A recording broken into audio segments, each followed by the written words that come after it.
What if they told you to sit at the back, not just of the room, but of their life?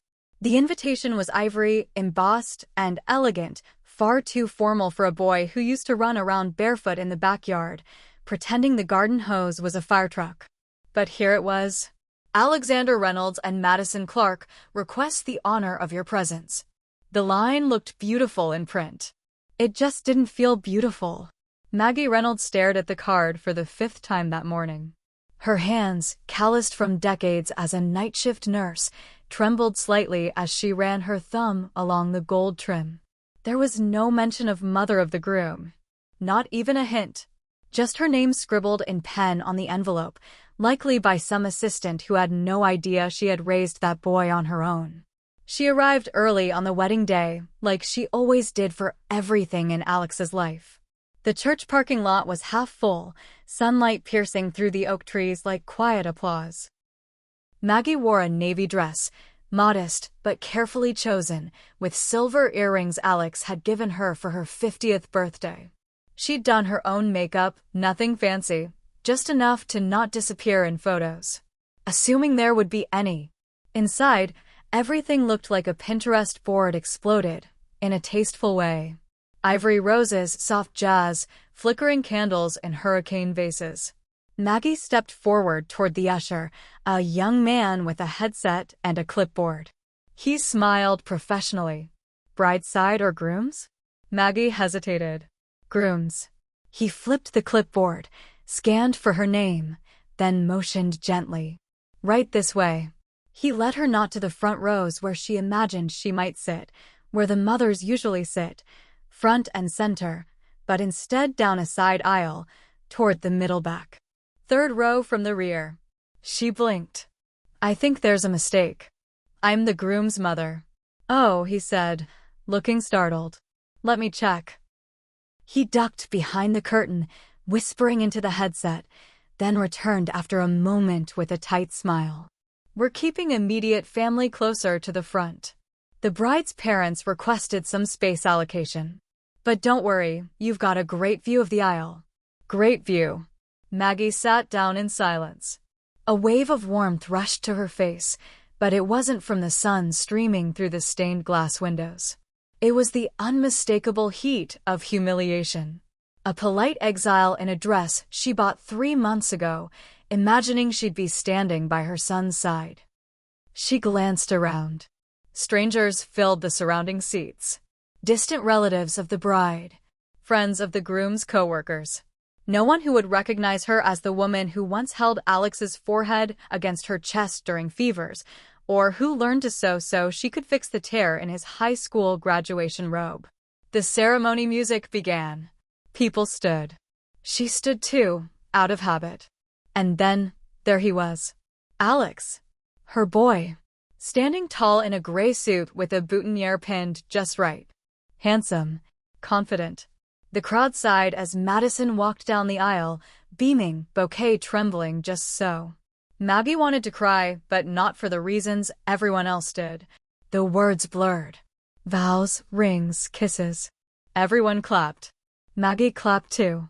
Not one glance from the altar. Not from her son. Not even a passing look. She whispered to herself, barely audible, I'm right here. But no one heard. At the reception, it didn't get better. Her name wasn't on the seating chart board. A staff member escorted her to overflow seating, a circular table tucked behind a column near the kitchen doors. They'd spelled her name wrong on the place card. Margie instead of Maggie. No mention in the speeches. No toast. No mother-son dance. She watched as Madison danced with her father to Nat King Cole's Unforgettable. Watched Alex lean into Madison's mother for a heartfelt hug. Watched everyone smile and drink and toast and cheer. And she sat still, smiling, but broken. At one point, a woman approached her table, wine in hand. You look familiar, she said cheerfully. Bride's aunt. Maggie forced a polite smile. Groom's mother. The woman blinked. Oh, really? I didn't see you in any of the photo displays. I thought, oh, well, congratulations. He's such a great guy. He is, Maggie said quietly. Later, during the cake cutting, Maggie found herself in the restroom, staring into the mirror. Her lipstick had faded. Her eyes looked tired, far older than she remembered. Her reflection didn't seem to belong here. In fact, she realized she never had. She returned to her seat just in time for the bouquet toss. People cheered. Someone tripped and laughter exploded across the ballroom. Nobody noticed her slipping away. Outside, the air was cool. The valet asked if she needed a ride. She shook her head and started walking. The bus stop wasn't far. She sat alone on the bench, heels in her hand, dress wrinkled, mascara smudged slightly in the corners. Across the street, the reception hall glittered with joy and noise. A wedding without her. A life without her. She pulled out her phone, opened the camera roll, scrolled past baby pictures, school plays, prom night, college graduation. The last picture of her and Alex together? 2 years ago. Thanksgiving. His smile had been tight, distracted. She remembered how fast he'd left that night. I gave him everything, she whispered to herself. And this is where I sit now. The bus arrived with a low rumble. Maggie stepped on, paid the fare, and found a seat by the window. As the lights of the wedding venue faded behind her, she rested her head against the glass. Outside, life went on. Inside, something quietly fractured. They hid me at my own son's wedding, she thought. I smiled and took it all back. Hit subscribe and leave a comment with where you're watching from. This story might just spark a new beginning. What's one thing that always pushes you forward, even when things get tough? The apartment was quiet, as usual. Maggie stepped out of her shoes, placing them neatly by the door like she always did. She hung her navy dress carefully in the plastic garment bag it came in, zipped it shut, and slid it to the far end of the closet. Maybe she'd wear it again someday, maybe not. Maybe it would stay there, like so many other things in her life, neatly folded, never used. She sat at the kitchen table, poured herself a cup of decaf, and stared at the wall. No TV. No music. Just the soft hum of the refrigerator and the ticking of the old clock above the stove. The same clock she bought when Alex was 8, the one with the little rooster painted on it. He used to say it was ugly. He was probably right. But she kept it anyway. It reminded her of a time when ugly things still had warmth. She opened her phone and scrolled again. No message from Alex. Not even a thanks for coming. Just a handful of photos other people had posted. Madison laughing, the groomsmen doing a silly pose, Alex twirling his new bride under a rain of sparklers. In none of them did Maggie appear. It was like she hadn't even been there. But that kind of invisibility didn't start on the wedding day. It had been building for years. Alex had been born on a rainy Tuesday in April. No partner by her side, just a nurse who held her hand and a young doctor who kept saying, "You're doing great, Mom." His name had been scribbled on a whiteboard above her hospital bed before she ever held him. Back then, her world shrank into 2 tiny fists and 1 scrunched-up face. She was 24, broke and heartbroken, but she was determined. The father? Long gone by the time she was 5 months pregnant. Said he wasn't ready for all that. Maggie hadn't expected much, but even she was shocked by how completely someone could vanish. No child support. No calls. Not even a name on the birth certificate. She didn't care. She had Alex. She worked the night shift at St. Joseph's Medical Center. 12-hour shifts, 3 days in a row, then a 4th picked up whenever rent crept too close for comfort. She slept in naps and drank coffee like water. There were entire years when she didn't see the sunrise unless it was from a hospital window. Every Christmas, she picked up extra hours so the single moms could stay home. Every birthday, she used whatever tip money she got from weekend home care visits to buy Alex something that would make him smile.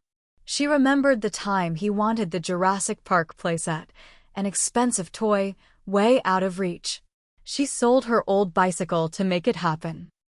He opened it, squealed, hugged her tight around the neck, and said, You're the best mom ever. She carried that memory like armor, especially in the years when the words stopped coming. Adolescence hit Alex like a wrecking ball. One day, he was showing her his science fair ribbon. The next, he was slamming doors and refusing to eat her cooking. She still remembers the first time he told her he hated her. It was a Tuesday. She was 5 minutes late picking him up from soccer practice. She had stayed an extra half hour at work to help a patient with a panic attack.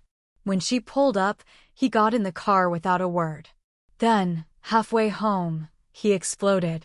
"You're always late. You don't even care." She tried to explain, calmly. He wouldn't hear it. "You always pick work over me. You always have." And then, quietly, like a dagger under the ribs, "Sometimes I wish I had a normal mom." Maggie didn't cry right away. She didn't say anything at all. Just drove home, eyes locked on the road. That night, after he went to bed, she sobbed into a towel in the laundry room so he wouldn't hear her. She didn't bring it up the next day, or the day after. She just cooked his favorite breakfast, kissed his forehead, and told him to have a good day at school. That became her rhythm, silence. She swallowed disappointment like pills. She buried her pain beneath casseroles and clean laundry. She never asked for anything in return. No cards. No thanks. Just to be near him, to see him do well.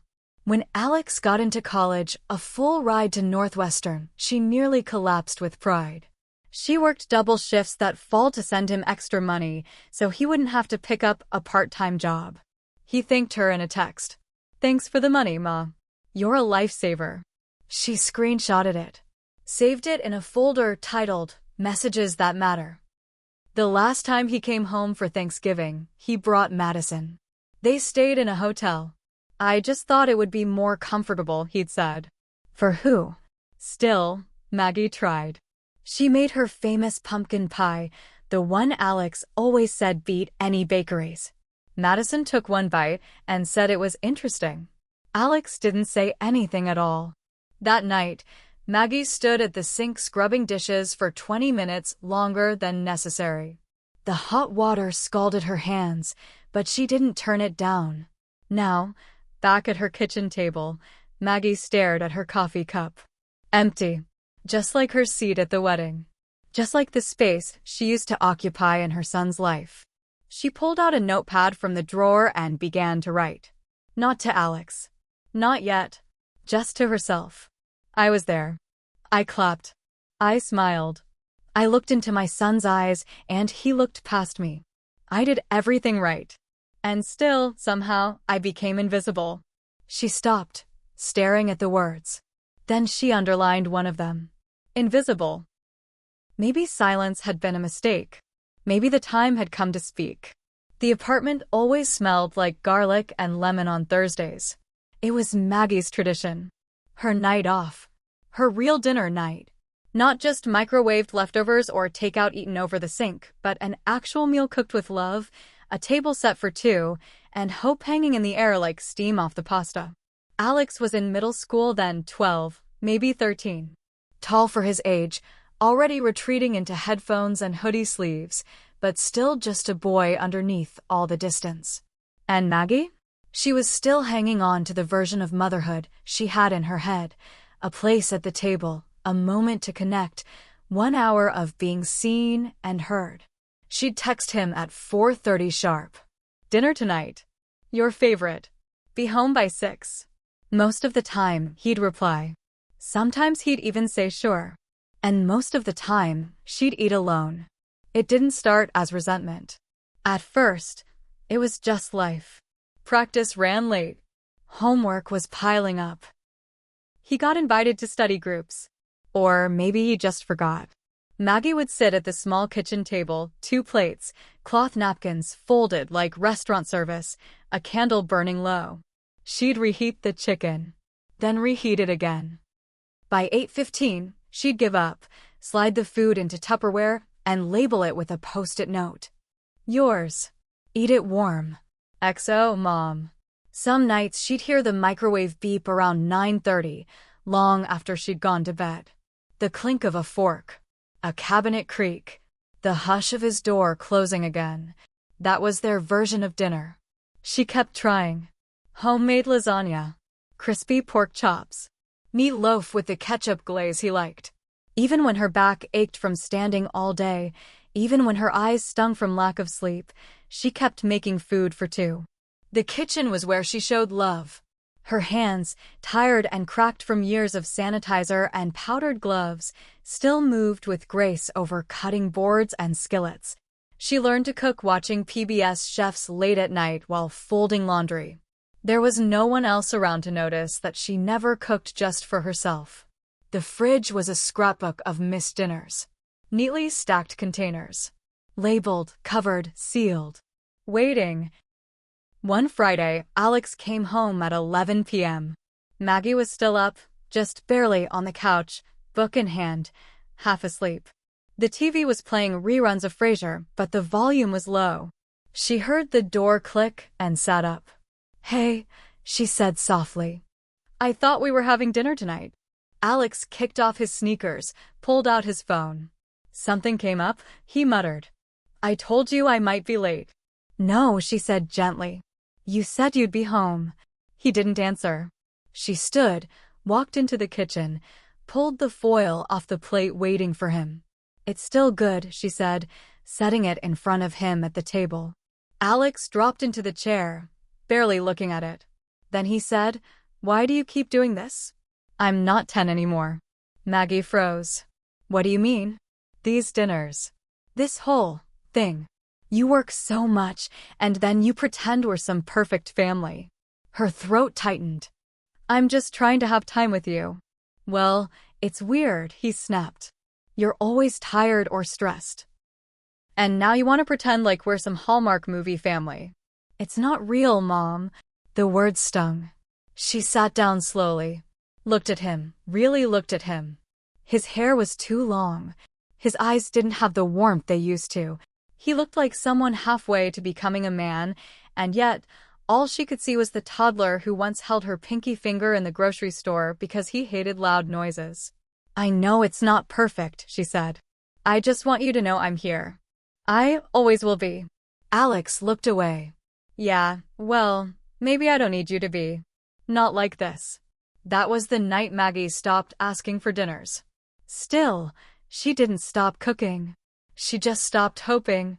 Years passed, and like all things slowly neglected, the space between them grew mossy and brittle.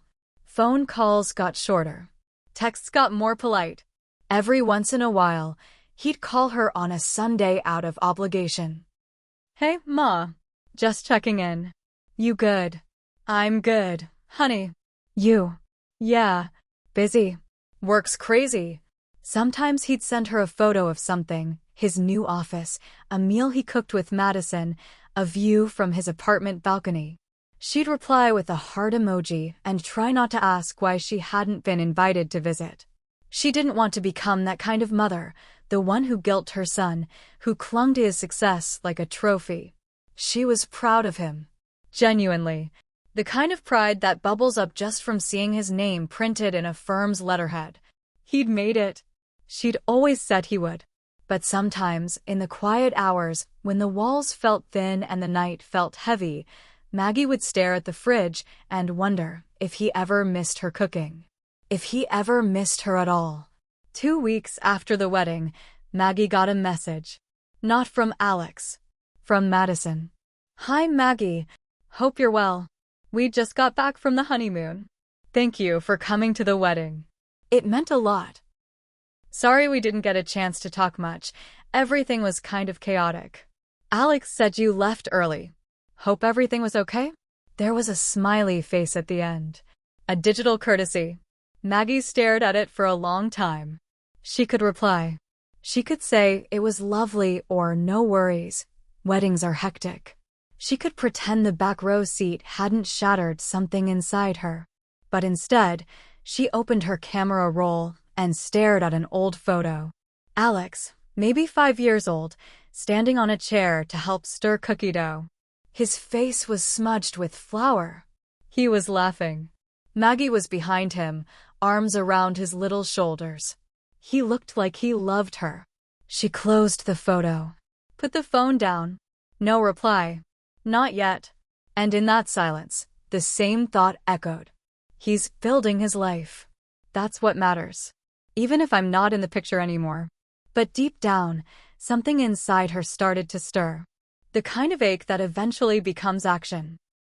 There was a framed photo in Maggie's hallway, hung just to the right of her bedroom door.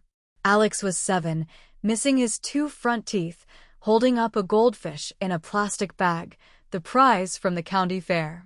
Maggie's hand was resting on his shoulder, her face beaming, hair tied back in a messy ponytail, badge from the hospital still clipped to her pocket.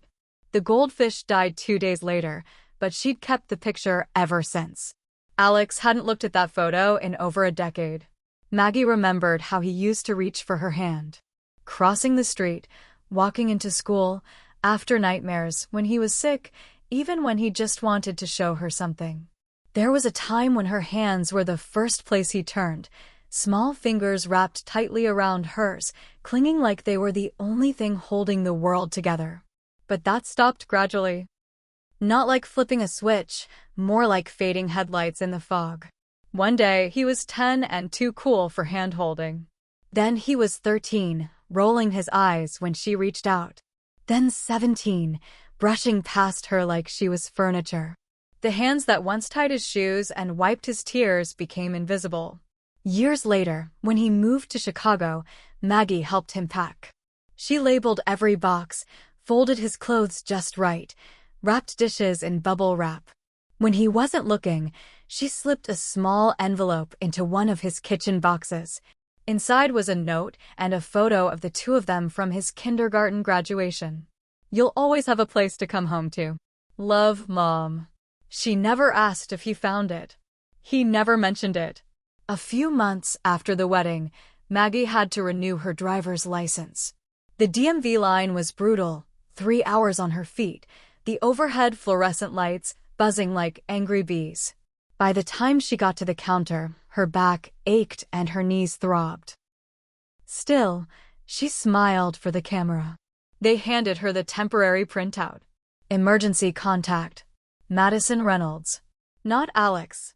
Not Maggie. Just Madison. Her fingers curled slightly around the paper. Her stomach dropped. Had he changed it? Had he ever even listed her to begin with?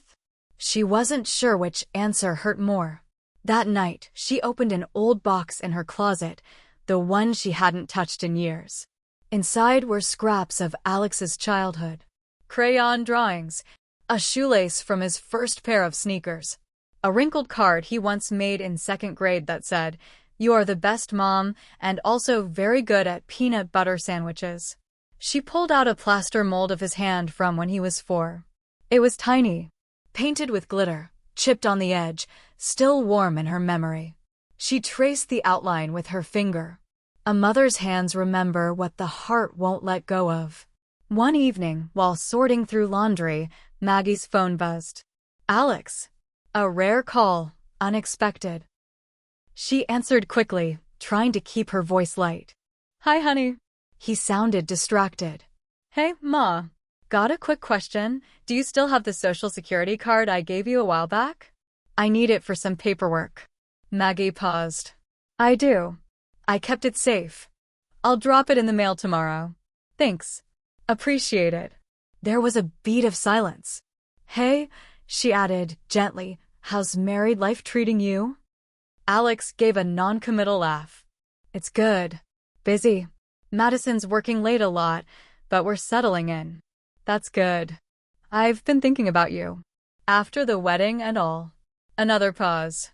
Yeah, sorry I didn't get much time to talk that day. It was crazy. It was, she said. I noticed I didn't get a dance. A longer pause this time. I guess we forgot to put that in, he said. It all moved fast. Maggie smiled into the phone, but it didn't reach her eyes. I understand. I'll call you later this week, okay? Gotta run. Okay. Love you, honey. He didn't say it back before the line went dead. Maggie sat there for a long moment, phone still in her hand, thumb gently pressing the red call end button, even though the call had already ended. She thought of all the times she used to say, "I love you," and he'd whisper it back without hesitation. Now it felt like she was saying it into the wind. The next day, she mailed the card. Wrapped it in soft tissue paper, taped it carefully inside a small white envelope, and included something else, a note. "Don't forget, this was always safe with me. So were you." She didn't sign it. She didn't need to. That night, while washing dishes, her hands trembled. Not from age. Not from fatigue. But from the slow, creeping truth that maybe, just maybe, her son had moved on from her, not because he didn't care, but because he didn't know how to care anymore. Not in the way that mattered. Not in the way that remembered hands held longer than any ceremony ever could. Sometimes it takes watching your own absence to understand how much you were never meant to be there. The video popped up on her feed a month after the wedding. It wasn't from Alex, of course. Or Madison. It was shared by someone she didn't recognize, probably a friend of the bride. It was professionally done, all soft focus edits, golden light, and violin swells timed to smiles. A picture-perfect montage labeled Madison and Alex, the day we'll never forget. Maggie didn't want to watch it. She watched it anyway.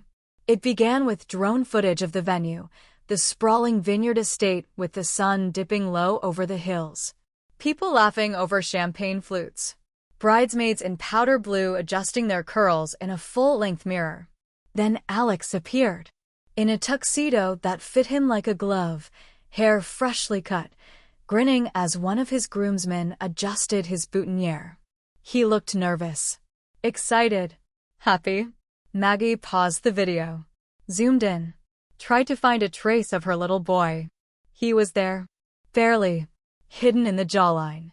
The crooked left eyebrow. The way he adjusted his watch when he was anxious, something he'd done since he was 13. She pressed play again. The video moved like a dream. The moment Madison walked down the aisle. The vows. The kiss. The cheers. But it wasn't until the reception section that the ache began to burn. There were speeches, heartfelt, tearful speeches. Madison's father spoke of raising a strong woman and giving her to a good man. Her mother read a letter Madison wrote when she was 6, dreaming of her wedding day. Then came Alex's best friend, telling stories from college, joking about how Madison finally made a man out of him. Maggie leaned closer, watching, waiting. There was no mention of her.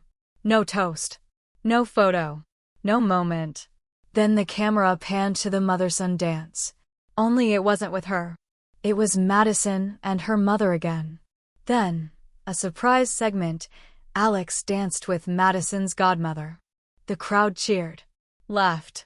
The caption across the screen read, "When your mom can't be there, you dance with the next best woman in your life." Maggie froze. When your mom can't be there. She was there.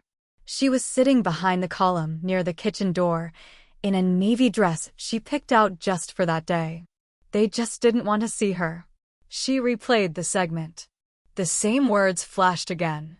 When your mom can't be there. That's when she realized something she hadn't before. This wasn't just about being forgotten. It was about being erased. Intentionally. She opened the comments on the post. Hundreds of them. So beautiful. What a perfect day. That dance with the godmother. OMG, I cried. Madison is glowing. That smile. Love how close the family is. So much love on both sides. So much love. She clicked the share button, paused, hovered, then closed the app. Later that evening, Maggie stood in her kitchen, cutting vegetables for dinner. The carrots were too dry. The knife made that crunching sound that always grated on her nerves. She wiped her hands on a towel and turned off the stove. She wasn't hungry anymore. Instead, she pulled out a cardboard box from the closet. Inside, old videotapes, birthday parties, school plays. One labeled, Alex, 3rd grade field trip. She still had the camcorder that could play them. She hooked it up to the tiny TV in her bedroom and inserted the tape. There he was. Alex, age 9, running through a petting zoo, hand in hand with her. He was laughing, really laughing. The sound of it filled the room like warm sunlight. She followed him on screen, calling out, "Slow down. You'll scare the goats." He stopped, turned, and beamed at her. "Come on, Mom. You're my best buddy." She had forgotten he said that. Her best buddy? Maggie pressed pause, stared at his face on the screen. Then back at her hands. The same hands that held that camera, that held him.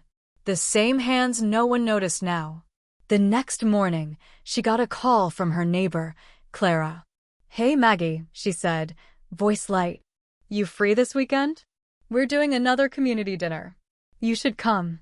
Maggie hesitated. She almost said no, like she always did. But instead, she said, "Yeah. Yeah, I think I will." Maybe it was time to stop waiting on the invitations that never came. Maybe it was time to show up for herself. That night, Maggie opened her laptop. She pulled up an old email draft she had once started to Alex. It had been titled, "In case I'm ever not around to tell you." But she didn't finish it. Instead, she opened a blank page. And she began writing a new story. This time, not for him. For her. The cursor blinked in the corner of the blank document.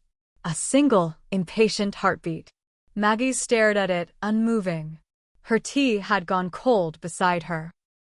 Outside, rain tapped gently on the kitchen window, the kind of spring drizzle that made everything feel slower, quieter, like the world was whispering.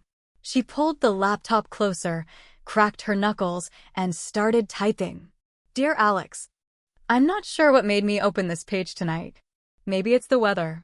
Or maybe it's just that I've finally run out of space to hold it all inside. I was at your wedding. I know you saw me. Or maybe you didn't. Maybe the dress code said navy and neutral, but the seating chart said out of sight, out of frame. Either way, I was there. I watched you smile. I watched you kiss your bride. I clapped when the champagne popped and smiled at strangers like it didn't hurt. Like I didn't notice my name wasn't on the program. Like I hadn't circled that date on my calendar in pen, months before the invitation arrived without a +1 and without the word Mom. I came anyway, because that's what I've always done. I remember the first time you held my hand. You were maybe 4 hours old, wrapped in hospital cloth, squinting at the world like it had already disappointed you. I put your tiny fingers in mine, and you gripped so tight it felt like a promise. That grip, that instinct to hold, somewhere along the line, it let go. And I don't blame you. Not really. You grew. You needed space. You fell in love, built a life, found your own rhythm. That's what every mother wants, right? But here's the part no one prepares you for. What happens when they don't just grow apart? They grow ashamed. You've never said it out loud. You don't need to. It's in the way your eyes scan past me in photos. The way your stories always start with Madison's family this, or her mom helped with that. I used to think maybe I had failed you somehow.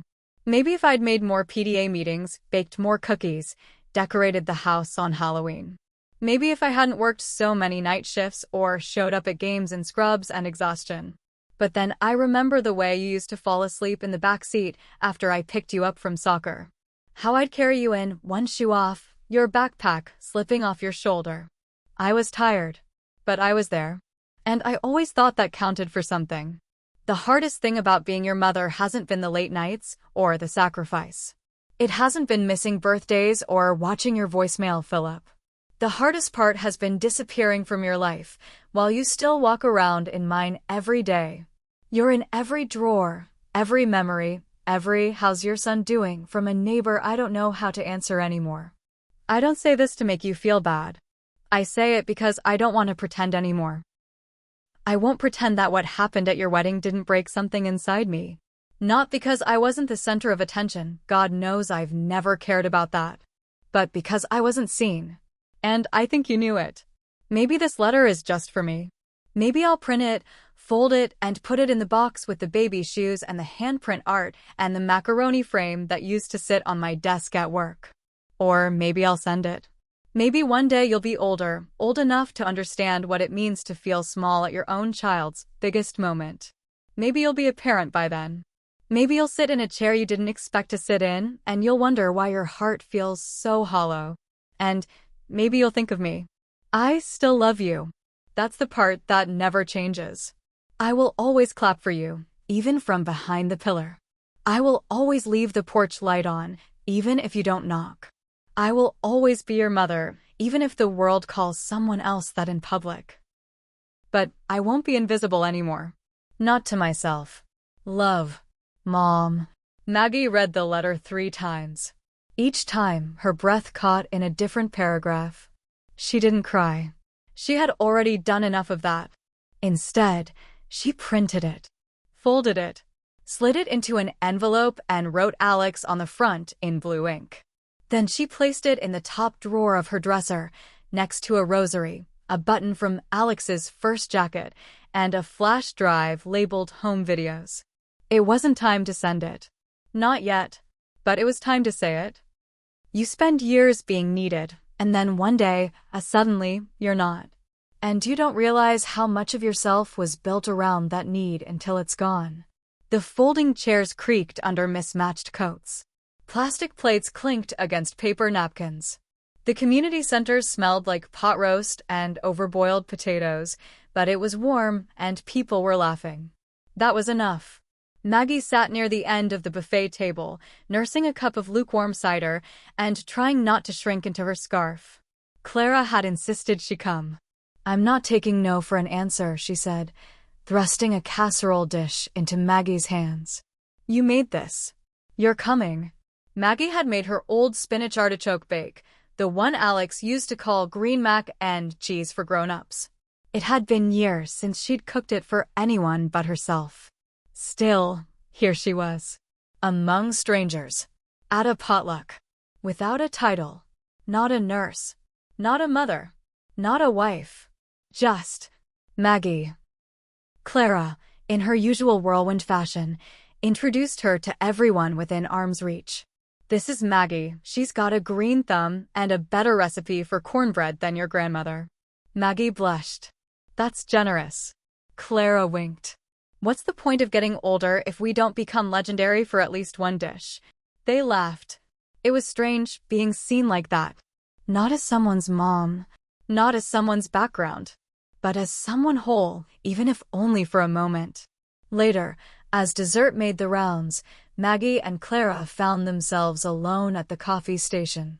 So, Clara said, stirring sugar into her decaf, have you talked to your son since the wedding? The words hit like a dropped plate. Maggie kept her voice even. Briefly. He needed his social security card. Clara raised an eyebrow. That's it? Maggie offered a tight smile. That's how it goes sometimes. There was a beat of silence. Then Clara, ever unfiltered, leaned in. Can I ask you something? Sure. What would you do if he never called again? Maggie blinked. The question wasn't cruel. It was clear, honest, the kind of thing only someone who's lived long enough dares to ask out loud. I don't know, Maggie said finally. I think I've been waiting for that answer without letting myself say it. Clara nodded slowly. Do you ever think, she said, that the person you raised the man he became is someone who doesn't know how to hold you anymore? Maggie swallowed hard. Every day. They sipped in silence for a moment. Two women who had known loss in different forms, husbands, youth, dreams. But this was different. This was the kind of grief that had no funeral. The kind that lived quietly between holidays. I think, Maggie said slowly, I kept thinking if I was just a little quieter, a little more understanding, he'd come back. Clara's voice softened. And what if he doesn't? Maggie looked at her hands. She didn't know. When Maggie got home that night, the casserole dish still warm in her hands, she sat on the couch and pulled a blanket over her lap. The quiet of the house felt different. Not sad. Not empty. Just honest. She thought about Clara's question again. What would you do if he never called again? Would she fall apart? Would she retreat into silence? Would she start baking casseroles for neighbors and writing unsent letters for the rest of her life? Maybe, maybe not. Or maybe she'd start asking herself a different question. What would I do if I stopped waiting? The next morning, Maggie woke early. She stood in front of the mirror, really looking at herself for the first time in months. The gray in her hair had grown in more. Her eyes looked tired, but also clearer, somehow. She saw lines. History. Strength. She pulled out a dusty suitcase from the top of her closet. Maybe it was time for a trip. Not to Chicago. Not toward Alex. But somewhere else. Somewhere hers. She sat at the kitchen table with a notebook and a pen. Wrote a list in careful cursive. Places I've always wanted to see. Sedona, Maine in the fall. A beach on the Pacific. Montreal, for the pastries. That lavender farm Clara keeps talking about. She tapped the pen against the paper. Then added, me. I want to see me again. The letter to Alex was still in her drawer. But for now it could stay there. Maggie wasn't done grieving, but she was done pausing her life for someone who never looked back. When you've spent your life building a home for someone else, it's terrifying and thrilling to realize you can build one for yourself. Maggie had never been afraid of airports. She'd just never had a reason to use one much. Her entire world had always been in driving distance. Work. Grocery store. Alex's elementary school. The stretch of road between home and the hospital where she gave 30 years of her life. The last time she flew was to a nursing conference in Tampa. That was almost 11 years ago. She wore beige slacks, carried a briefcase she never used again, and missed Alex's high school debate tournament to attend it. Now, standing at the travel agency counter in town, she clutched a brochure that read, Rediscover You, Solo Travel Adventures for Women Over 50. She wasn't sure whether to laugh or cry. I'm thinking something small, she told the agent, a cheerful woman named Denise with flaming red hair and smile lines carved deep into her cheeks. Just a reset. Denise lit up. I've got the perfect thing. 3 nights in Sedona. Red rocks, hiking trails, art galleries, and peace. No crowds. No pressure. It's like Arizona whispers to you. Maggie smiled politely. I think I could use some whispering. She booked it. Just like that. A plane ticket, a hotel room, a car rental under her name only. For the first time in decades, she was traveling not because someone needed her, but because she needed her. That night, Maggie stood in her kitchen packing a small suitcase. She kept it simple: cotton tops, jeans, one nice blouse, a pair of hiking shoes she hadn't worn since Alex was in middle school. When she opened her bathroom drawer to pack toiletries, her eyes landed on a bottle of perfume. Not her usual lavender one. This one was a little bolder. Muskier. A birthday gift from Clara last year that she never opened. She uncapped it. Sprayed once on her wrist. It didn't smell like a mother's hug. It smelled like a woman who had something to say. She packed it. The next morning, Clara drove her to the airport. You sure you're okay flying solo? Clara asked, peering over the steering wheel with faux concern. I hear women over 50 sometimes forget how to breathe on planes. Maggie grinned. Then it's a good thing I was an ER nurse for 3 decades. Clara patted her arm. Atta girl. At the terminal, they hugged goodbye. You call me if you get lost in the desert and start seeing visions, Clara said. I'll send snacks and judgment. Deal. On the flight, Maggie sat by the window. Below her, the country unfolded in miles of gold, green, and rust. Pockets of mountains. Lines of roads. Cities she'd never been to, stories she'd never heard. She thought about Alex for exactly 7 minutes. Then she looked out the window and gave herself permission not to think about him for the rest of the trip. Sedona was like something out of a painting. Red rock formations towered over the land like sleeping giants. The air was dry and clean, the kind that made you feel taller just by breathing it. Maggie checked into her inn, a small adobe-style retreat on the edge of town. Her room smelled of eucalyptus and cedar. She opened the window. Let the wind in. For the first time in a long time, it didn't feel like anything was missing. The second day, she hiked. Not far, not fast, but far enough to feel her heartbeat again. She paused at a lookout and saw a hawk circling overhead. No Wi-Fi, no voicemails, no timelines to manage. Just her.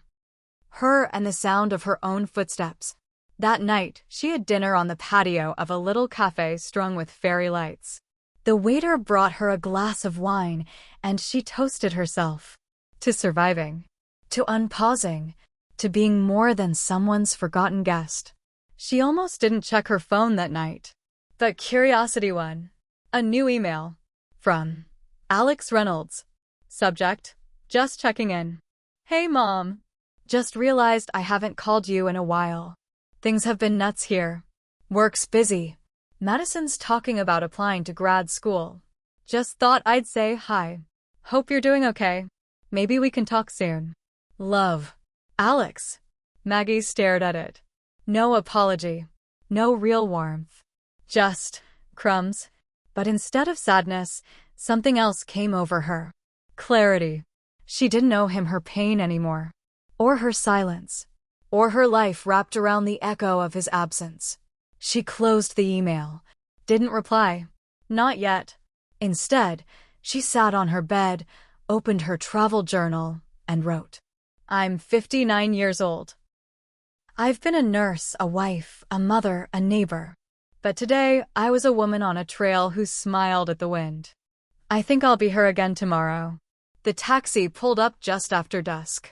The porch light was already on, a habit Maggie had kept for years, always leaving it glowing, just in case Alex ever showed up without warning. He never had. Still, the light was there. And somehow it felt less like a symbol of waiting now, and more like a soft welcome back to herself. The key turned easily in the lock. Same creaky floorboard 2 steps in. Same smell lavender and lemon wood polish. Same stack of unopened catalogs waiting on the entry table. But Maggie noticed something different this time. The silence didn't feel so heavy. It felt earned. Peaceful. Hers. She rolled her suitcase inside, dropped her coat on the hook, and stood in the center of the living room, just breathing. She didn't rush to unpack. She didn't check her voicemail. She simply walked to the couch, sat down, and smiled. Travel hadn't fixed everything. It hadn't erased the ache or tied up the loose ends between her and Alex. But it had done something more important.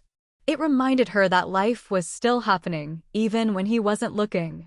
That night, Maggie slept deeper than she had in months. She dreamed of red rocks and desert wind. Of dancing barefoot on the porch. Of being held not by anyone else, but by time, memory, and the kind of quiet that heals. When she woke up, sunlight spilled across the quilt she'd had since she was 25. The birds outside were loud and joyful. Her feet felt steady on the hardwood as she padded into the kitchen. She made coffee. Not the pre-ground stuff she usually bought. No, she opened the small bag of artisan beans she'd picked up from a shop in Sedona. Ground them by hand. Took her time. When she sat down at the kitchen table, she noticed the envelope still tucked into the top drawer, the letter to Alex. She took it out. Read it again. And instead of sealing it or sending it, she folded it smaller. Tucked it into a new envelope. Then wrote in neat cursive on the front. To be opened only when you're ready to hear the whole story. Then she placed it in a small cedar box she had once bought at a flea market, alongside keepsakes not from her motherhood, but from her womanhood. Later that afternoon, Maggie stepped out into her backyard. The winter chill was just starting to lift. The earth smelled soft. Waiting, she knelt by her garden beds, pulled off her gloves, and pressed her hands into the soil. Her hands aged, capable, steady. The same hands that once packed school lunches. That held a sick boy through fevered nights. That clapped alone in the back row of his college graduation. But also the hands that now opened plane tickets. that wrote letters of clarity, that planted new things without waiting for anyone to help water them. Just before sunset, she saw Clara's text flash on her phone. "You're home. I've got soup on and wine uncorked. Come by when you're ready to be spoiled." Maggie grinned. "Be there in 30. Bring judgment and snacks." As she slipped into her coat, Maggie passed by the hallway photo again, the one of Alex at the fair, goldfish in hand, her arm resting on his tiny shoulder. For years, she'd paused and mourned the distance. But tonight, she didn't pause. She nodded at it, like you might to an old friend you'd once loved deeply who no longer defined you. Then she walked out the door, letting it close gently behind her. Sometimes, you don't realize you're missing something until it suddenly reaches out to find you. The phone rang just as Maggie was pouring herself a second glass of Clara's homemade sangria, one hand still wrapped around the edge of the glass, fingers still tingling from the warmth of her friend's house. She set the glass down, heart skipping a beat as she saw the name on the screen. Alex. She stared at it. The weight of it made her fingers hesitate.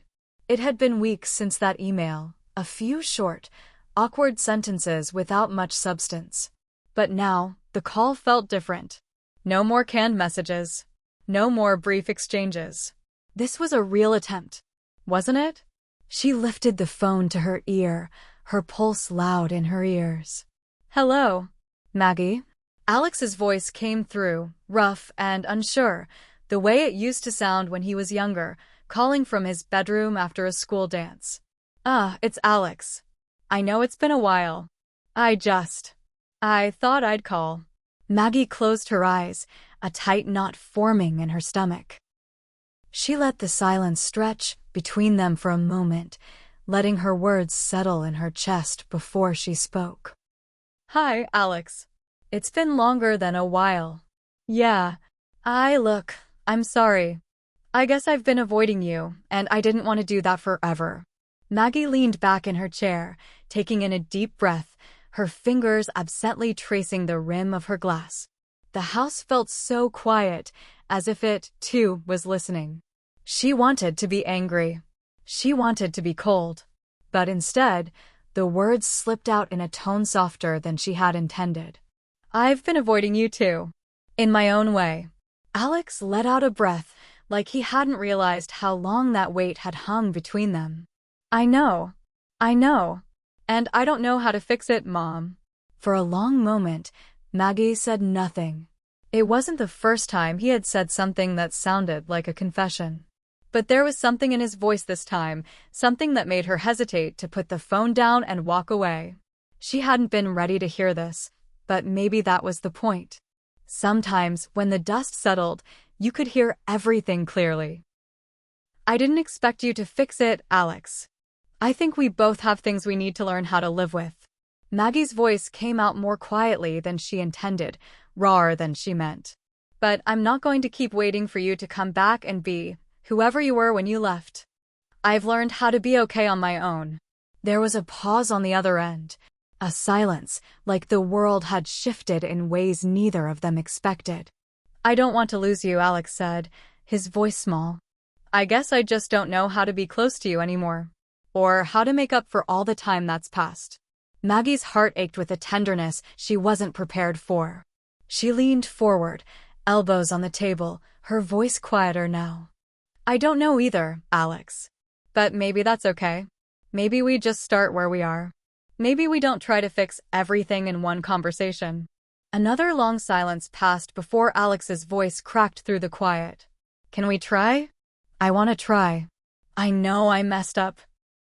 Maggie swallowed, a small knot of emotion gathering in her throat. It wasn't a grand gesture. It wasn't a promise of everything being right again. But it was a start. "I'm here. We'll figure it out together." Alex let out a shaky breath, as though a weight had lifted. "Okay. I love you, Mom." Maggie smiled softly.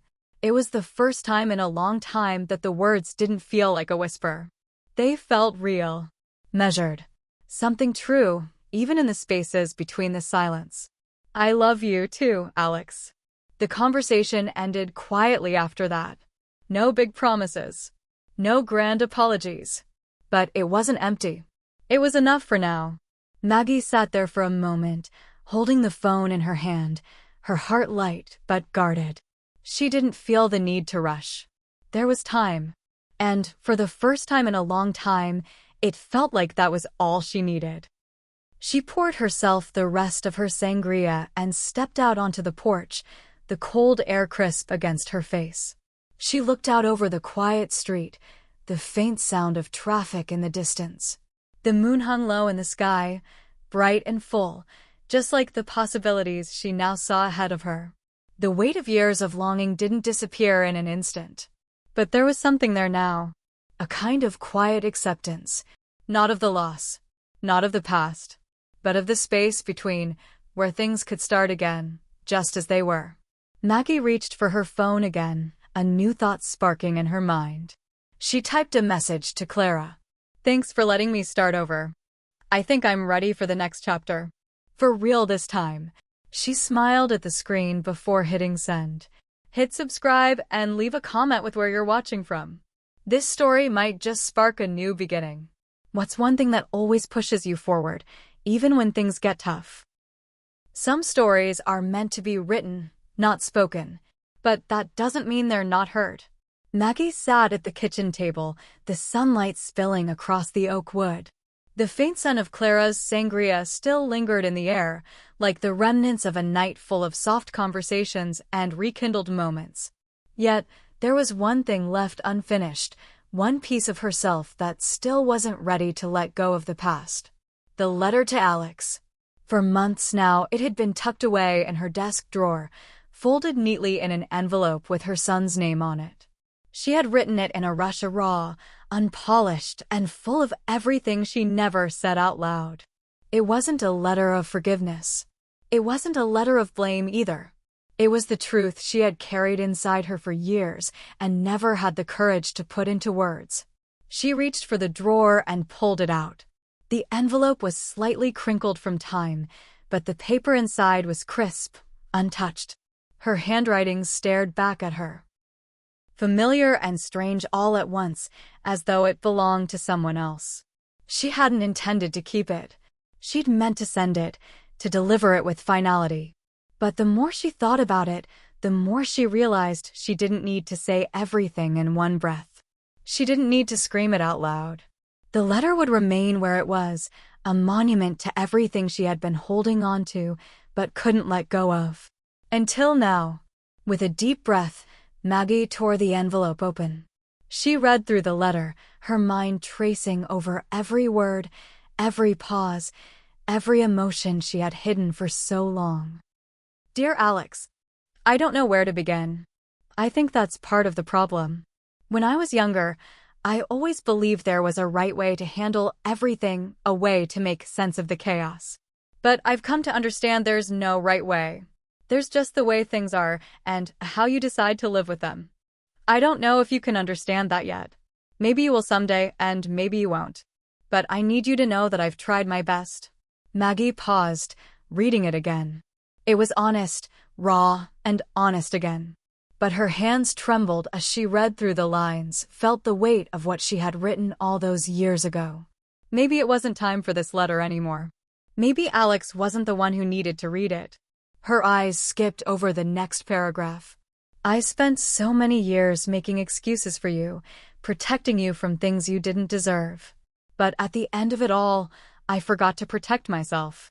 And I have to let go of that guilt, Alex. I have to. That line stung. She had been writing as if she was still trapped in the role of mother. Always giving. Always sacrificing. Always waiting for something to change. But somewhere along the way, she forgot she was allowed to stop giving until she felt whole again. She folded the letter back up carefully and put it in her purse. It wasn't time. Not yet. But soon. As she sat there, the house felt quieter than it had in a while.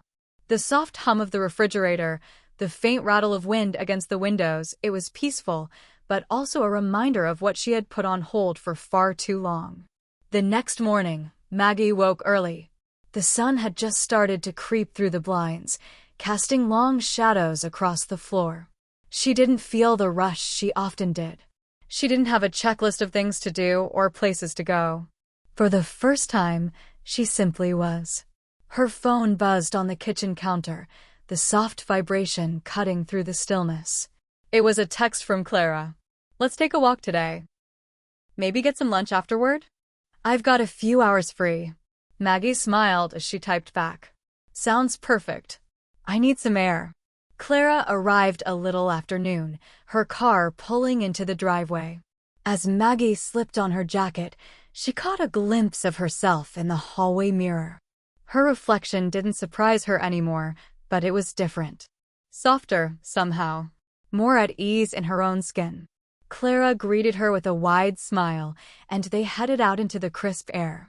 The neighborhood was still, the trees bare of leaves, but strong with their presence. They walked in silence for a while, each taking in the simple pleasure of shared space. After a few blocks, Clara turned to her, her eyes filled with the kind of knowing Maggie had come to appreciate. "You're thinking about the letter again, aren't you?" Clara asked. Maggie nodded, her hands tucked into the pockets of her jacket. She didn't need to say more. Clara knew. "Do you ever think maybe you're ready to write a new letter? One you send to yourself instead?" Clara's voice was gentle, but it hit home. What if it's time to let go of all that guilt and forgive the woman who's been carrying it? Maggie stopped walking, staring out over the familiar street she'd known for years, but somehow had never seen until now. "Maybe," Maggie said softly. "Maybe it's time." The rest of the walk was light. They talked about old memories, shared funny stories about mutual friends, and laughed at how long it had been since either of them had taken time to really be with each other without the distractions of life. When they returned to Maggie's house, they sat together on the porch, enjoying the peace that came from simply being present.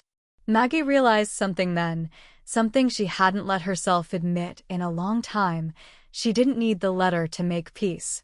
She needed the space to forgive herself for not being perfect.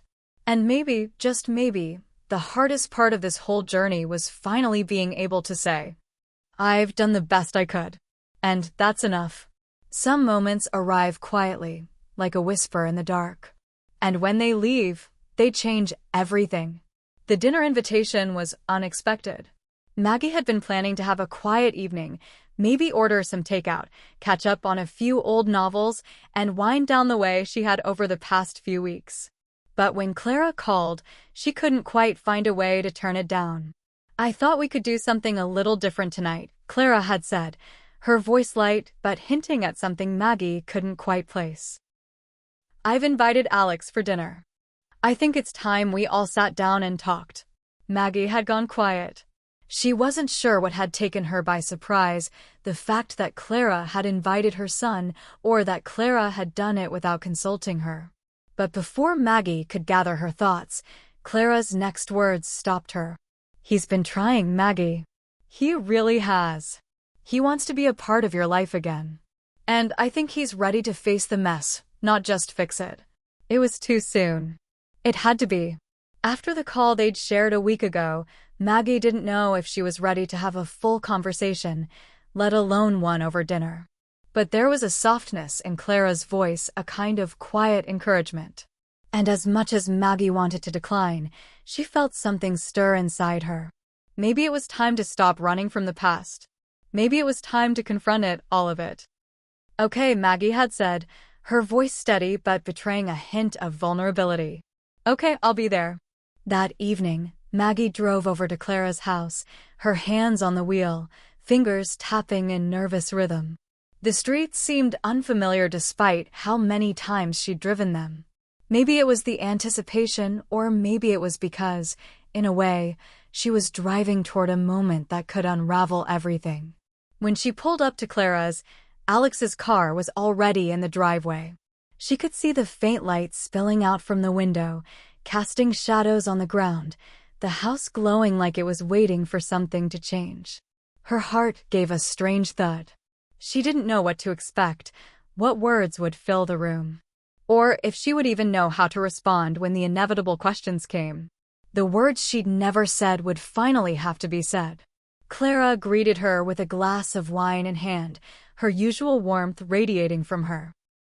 Alex stood behind her, his arms crossed, a bit stiff, but with that same familiar look that used to be so full of hope when he was a child. His eyes searched Maggie's face, trying to gauge her reaction. "You're early," Clara said, handing Maggie the glass of wine. "I didn't want to be late." Maggie forced a smile, though she could feel the tension in the pit of her stomach. "Alex and I thought we could just start with dinner. No expectations, just a meal." It was Clara's way of reassuring her, Maggie realized. But there was something else in Clara's tone, something more urgent than usual. Like she knew this would be more than just a dinner, it would be the turning point. She could feel it too.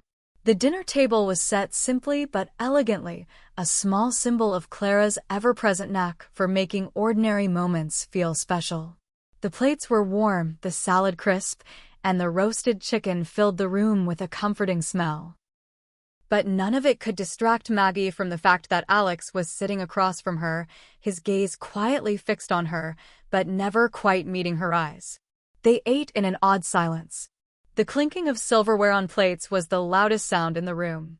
It was clear that Alex wanted to say something, but the words were caught somewhere in his throat. Finally, it was Clara who broke the silence. Her voice was light, but the undercurrent of seriousness couldn't be hidden. So she began, her gaze flicking between Maggie and Alex. "Let's talk." Maggie could feel the air shift. This was it. The moment when all the walls would either fall or stay standing, when the past and the present would collide in ways she wasn't sure she was ready for.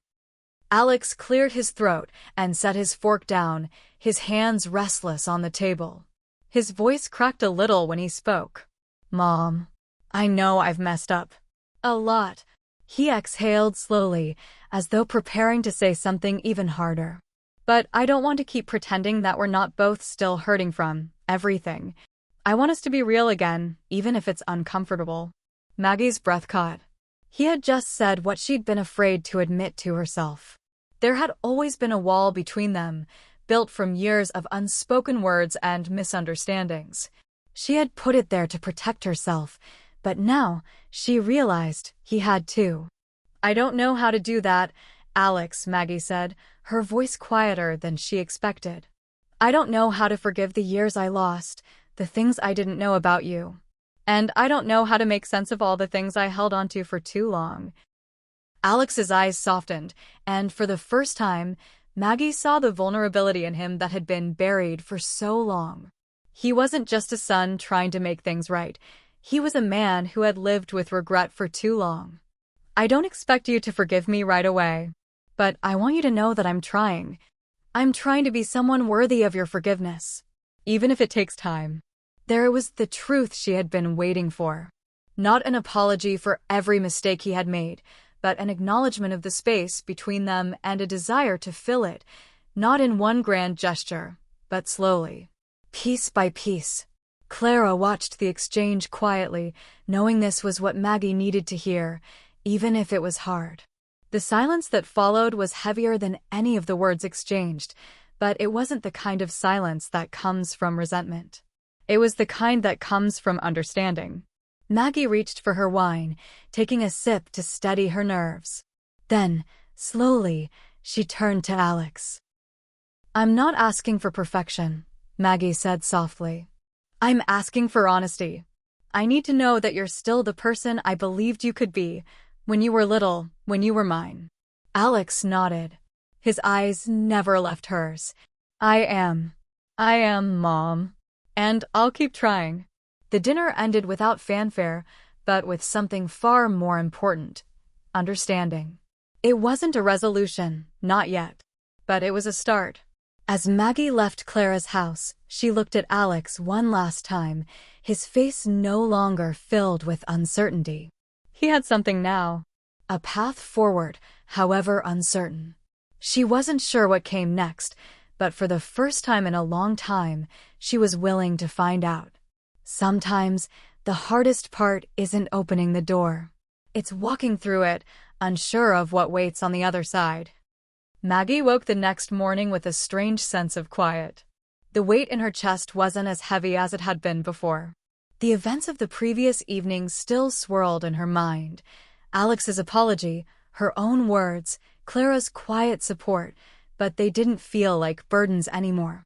For the first time in ages, there was space to breathe. She lingered in bed longer than usual, her fingers tracing the edge of the sheet as the light outside brightened the room. The house was still. For a brief moment, she allowed herself to simply exist in the peace that had eluded her for so long. But the tranquility wouldn't last long. Her phone buzzed on the nightstand, breaking the silence like a tiny crack in glass. Maggie reached for it, blinking at the screen. It was from Clara. "Call me when you can. Need to talk about last night." Maggie sat up, stretching her arms overhead. There was something urgent in Clara's tone that set her on edge. She took a deep breath, then dialed Clara's number. "Hello?"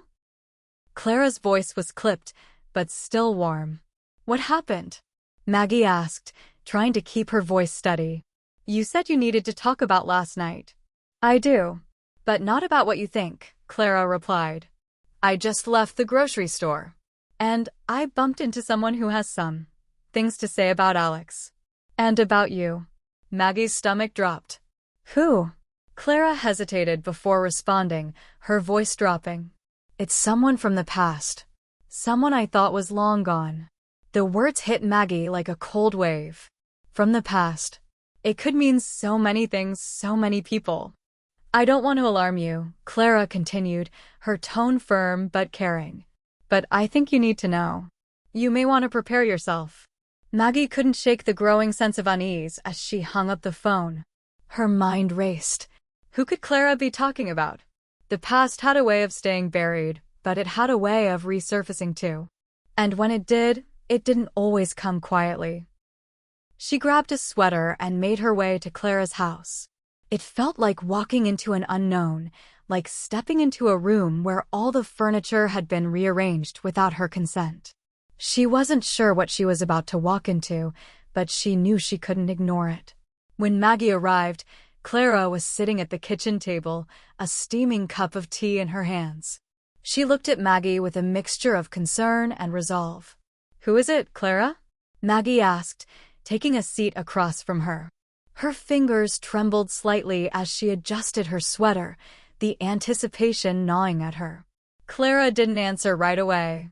Instead, she took a deep breath and set her cup down.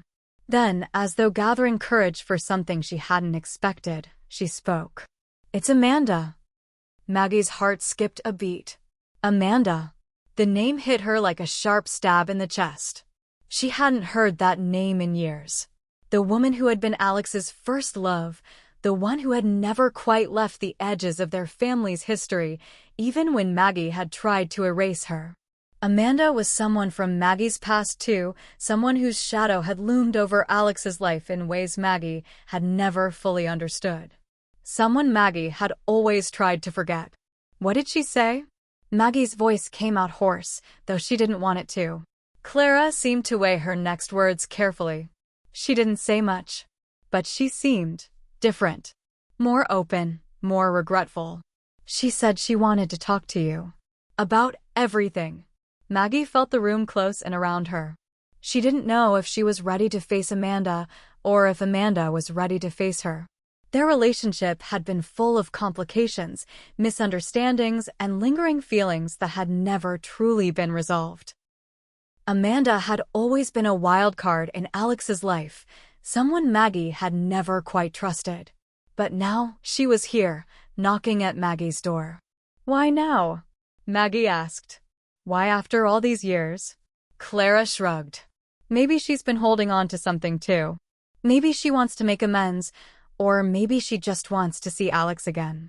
"I don't know. But I think you should hear her out." Maggie felt torn. She didn't want to go back into that part of her life. The part where Amanda had been the other woman in Alex's life. The part where Maggie had felt powerless, unsure of how to protect her son from the complications of a love triangle that had never fully resolved. But at the same time, there was a curiosity, a pull that she couldn't quite ignore. The truth about the past had a way of finding its way to the surface, and if Amanda was ready to speak, maybe it was time to hear what she had to say. "All right," Maggie said quietly, finally making up her mind. "I'll meet with her." Clara's eyes softened with understanding. "I think that's a good decision. You don't have to do it alone, though." "I'll be with you." Maggie nodded, grateful for Clara's unwavering support.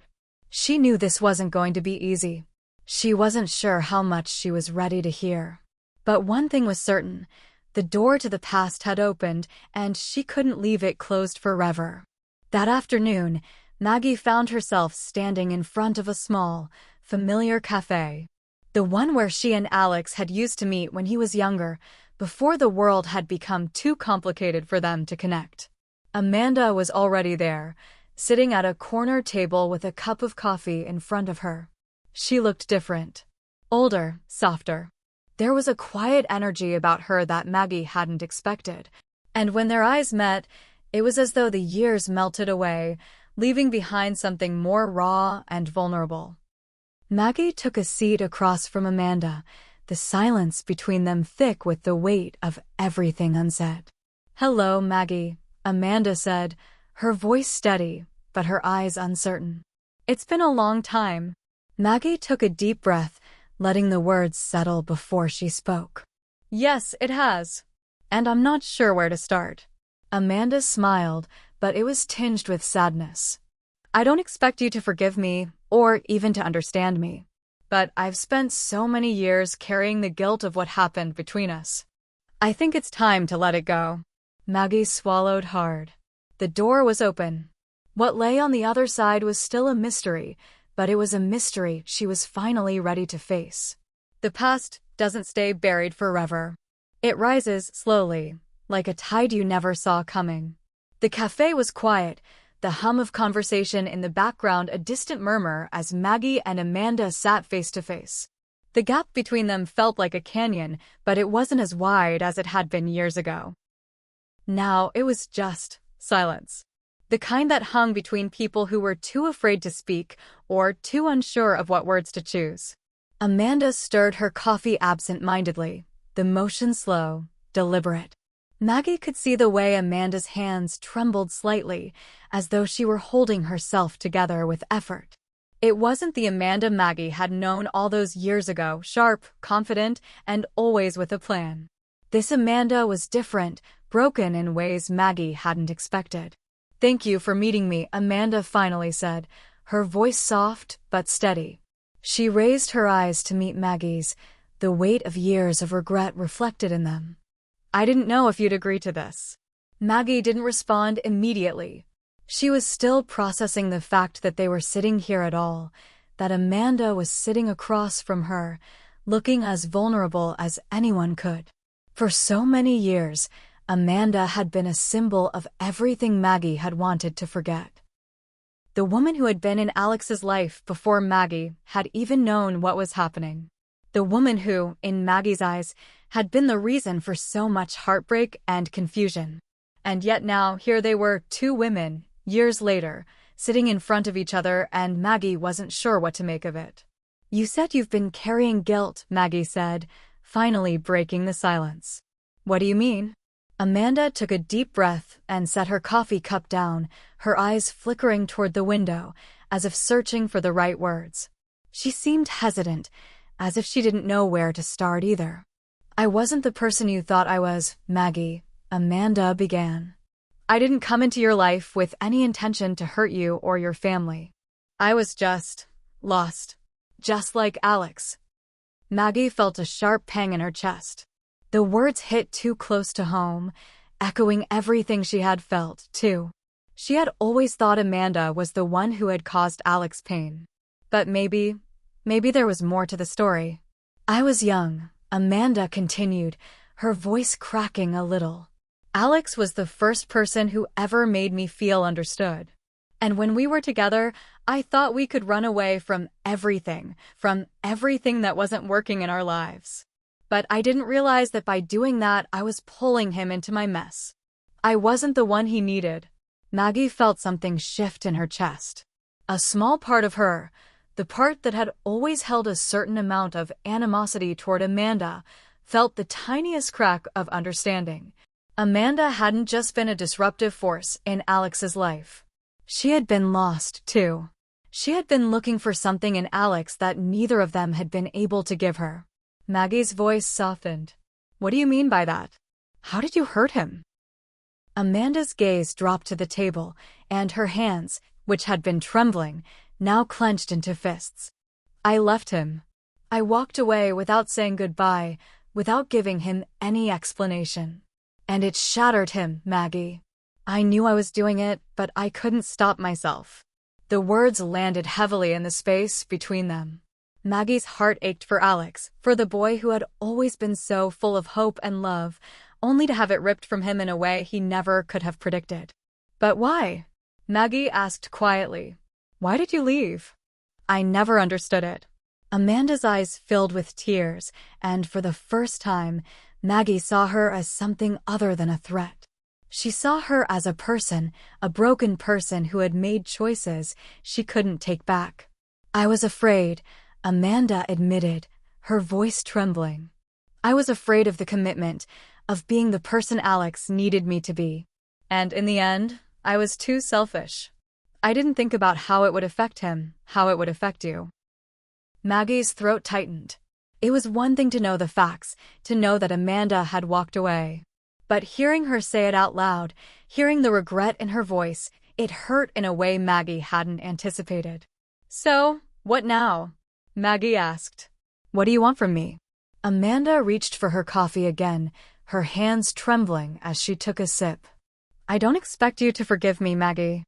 I don't even expect you to understand. I need you to know that I'm sorry.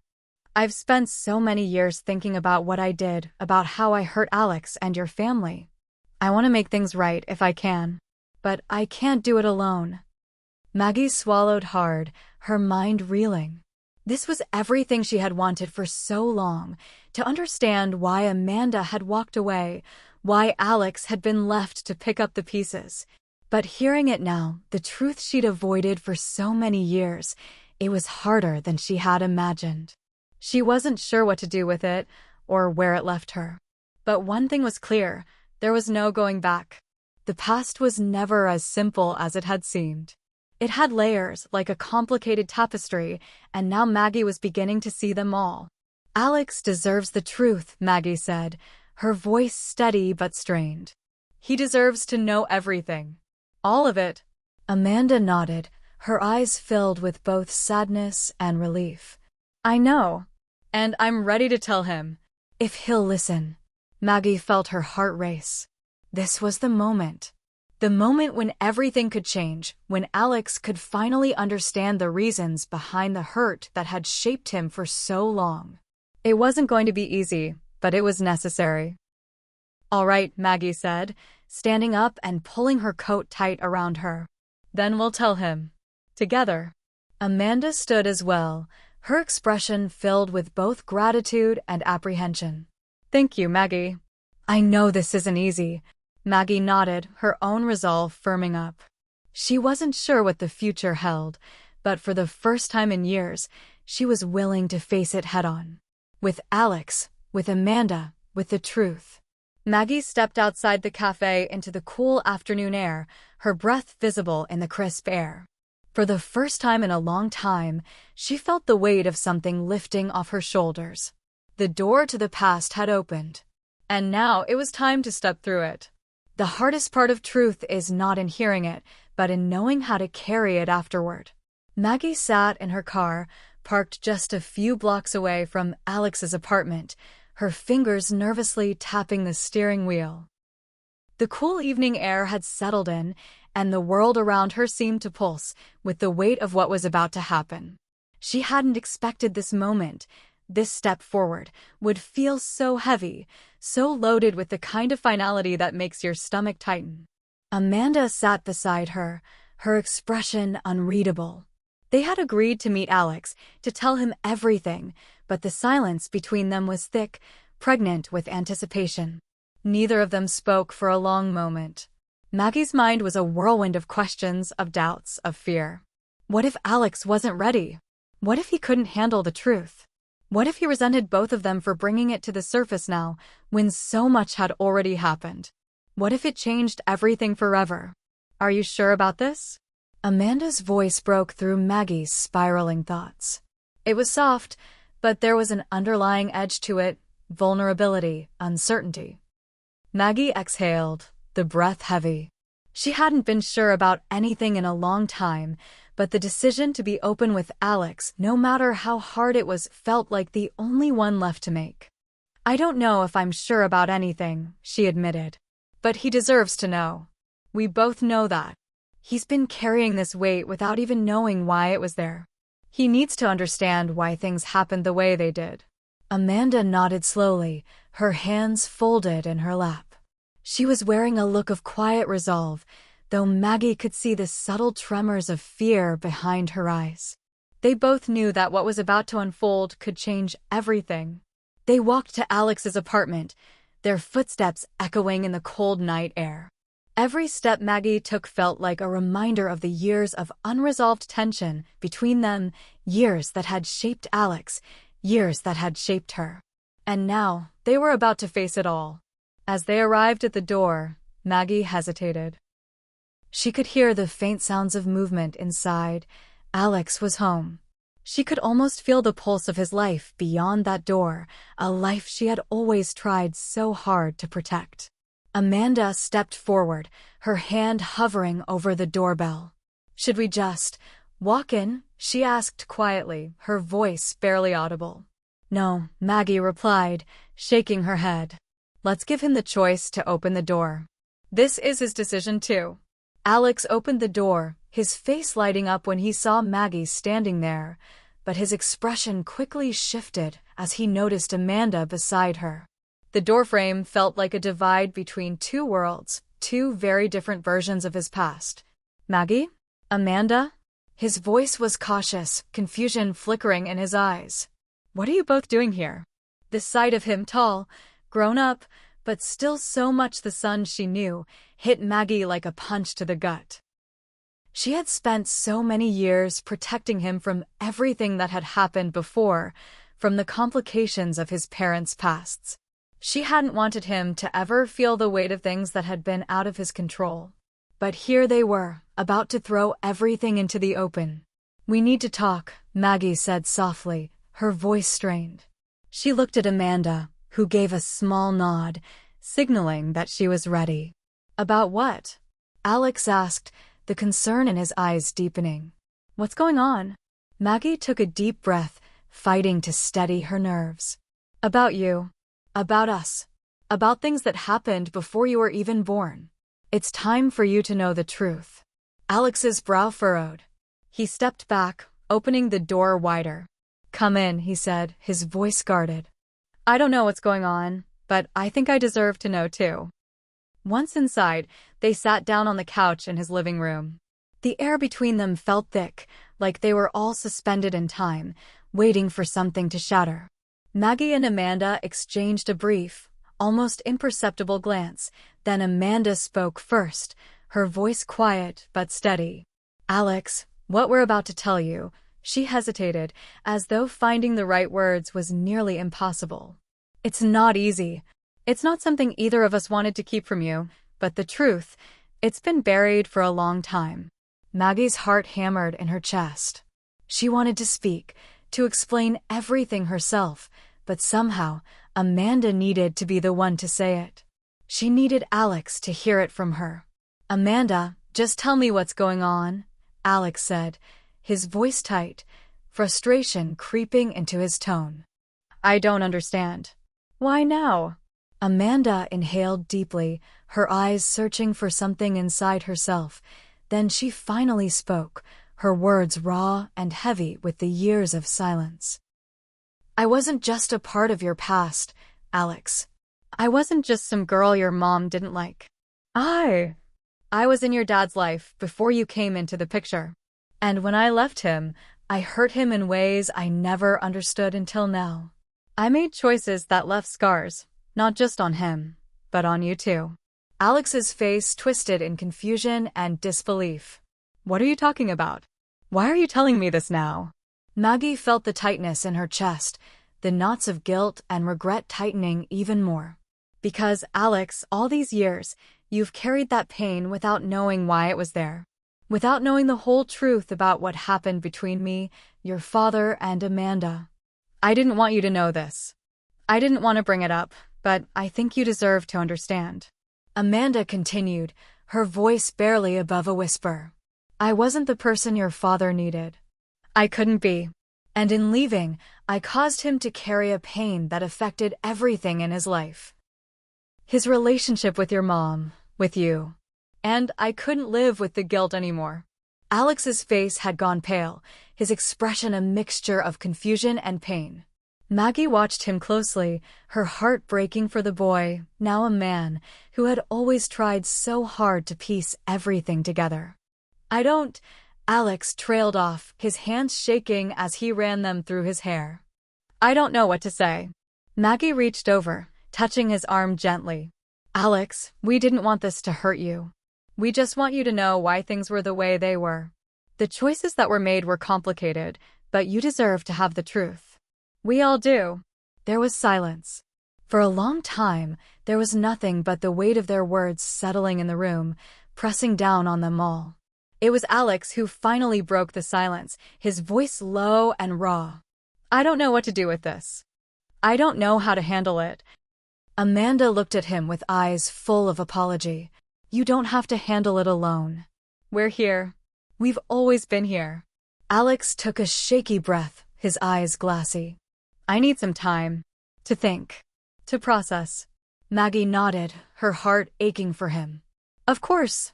Take whatever time you need. As Maggie left Alex's apartment that evening, she couldn't shake the feeling that everything had shifted. The weight of the truth was heavy, but it was also freeing in some way. They had told him. The door had opened, and they had stepped through it together. There was still so much to be worked through, so many emotions to untangle. But for the first time in years, Maggie felt a strange sense of relief. The truth was out there now, and the future, whatever it held, was finally up to them to shape. The next few days passed in a blur of uncertainty. Maggie spent them mostly alone, wrestling with her own thoughts. The truth had been laid bare, and now she was left to wonder if it was the right thing to do. She had wanted Alex to understand, to finally see what had been kept from him for so long. But now that the dust had settled, it felt like everything had shifted in ways she wasn't prepared for. Her phone buzzed on the kitchen counter, snapping her out of her thoughts. It was a text from Alex. Can we talk? When you have time. Maggie's heart skipped a beat. She had been expecting this. He had to process everything. He'd been hit with so many revelations at once, and she knew it couldn't be easy for him. But what did he want to say? What was going through his mind? Her thumb hovered over the keyboard as she tried to find the right words. She didn't want to push him, but she also couldn't leave him hanging. Of course. Let me know when works for you. She didn't have to wait long for his reply. How about now? I need to talk. Maggie stood up, grabbed her jacket, and slipped her phone into her pocket. Her chest was tight, a familiar knot of worry forming. She had hoped that Alex would take time to digest everything, but now it seemed like he was ready to confront it head-on. That scared her in ways she hadn't anticipated. When Maggie arrived at Alex's apartment, the door was already open, waiting for her. She hesitated for a moment before stepping inside, the familiar feeling of his home somehow comforting, but also foreign in this moment. Alex was sitting on the couch, his hands clasped tightly in his lap. His eyes were red-rimmed, but there was something else there now, something Maggie couldn't quite place. It was as if he had aged in the span of just a few days, the weight of the truth pulling him into a new version of himself. Hey, Maggie said softly, stepping into the room. She wasn't sure how to act, how to even begin this conversation. Alex didn't respond immediately. He just stared at the floor for a long, uncomfortable moment, his jaw clenched. Finally, he looked up at her, his expression a mix of confusion, hurt, and something Maggie couldn't quite define. I don't even know where to begin, Alex muttered, his voice strained. I can't believe everything you and Amanda told me. I thought I knew what happened. I thought I understood, but I didn't. I didn't know any of it. Maggie sat down next to him, her hand instinctively reaching out, but she pulled it back, unsure of what kind of comfort he wanted. I know it's a lot, Alex. I know it's hard to process. But I thought you deserved the truth. You deserve to know why things happened the way they did. Alex shook his head slowly, as if trying to shake off the weight of the words. I don't know what to think anymore. I mean, how am I supposed to just accept that? I've spent my whole life wondering why things were the way they were, and now I find out it's because of, well, everything that happened before I was even born. I know, Maggie said softly. And I'm sorry. I really am. But I wanted you to know that you weren't the cause of any of this. You didn't do anything wrong, Alex. This wasn't your fault. Alex looked at her, his eyes searching hers, trying to find the truth in her words. It just feels like everything was built on lies. Like everything I thought I knew was wrong. How do I deal with that? How do I look at Amanda now knowing what I know? Maggie didn't have an answer for him right away. She hadn't even figured out how to deal with it herself. The truth had shattered everything she thought she understood, too. But she knew one thing for sure: he couldn't go through this alone. Amanda's part of this, too, Maggie said slowly. And I know it's hard to accept that she was in your dad's life before, but she's trying to make things right, Alex. She's not the person you think she is. She's not the person I thought she was, either. Alex's eyes narrowed, as though trying to understand her words. You expect me to just forgive her? After everything she did? Maggie sighed, rubbing her temple. I'm not asking you to forgive anyone right now. I'm just asking you to see that we're all human. We all make mistakes, and we all have to live with them. Amanda's not the same person she was when she walked away. She's trying to make amends, to fix what she can. And what about you? Alex asked, his voice sharper now. What about what you did? You hid all of this from me for years. Why didn't you tell me sooner? I could have handled it. Maggie flinched at his words, but she didn't back away. She knew this was part of the fallout. I didn't want to hurt you. I didn't want to put you in the middle of something that wasn't your fight. I wanted to protect you, Alex, but maybe I was wrong to keep you in the dark. But I thought I was doing the right thing. Alex shook his head, standing up from the couch. I don't know what to think anymore. I thought I had everything figured out, and now I feel like I don't know who I am or who any of you are. Everything is so messed up. Maggie stood up too, her heart breaking at the pain in his voice. I know, Alex. It's a lot. And I'm so sorry for the way you've had to find out about all of this. But I swear to you, none of this was about you.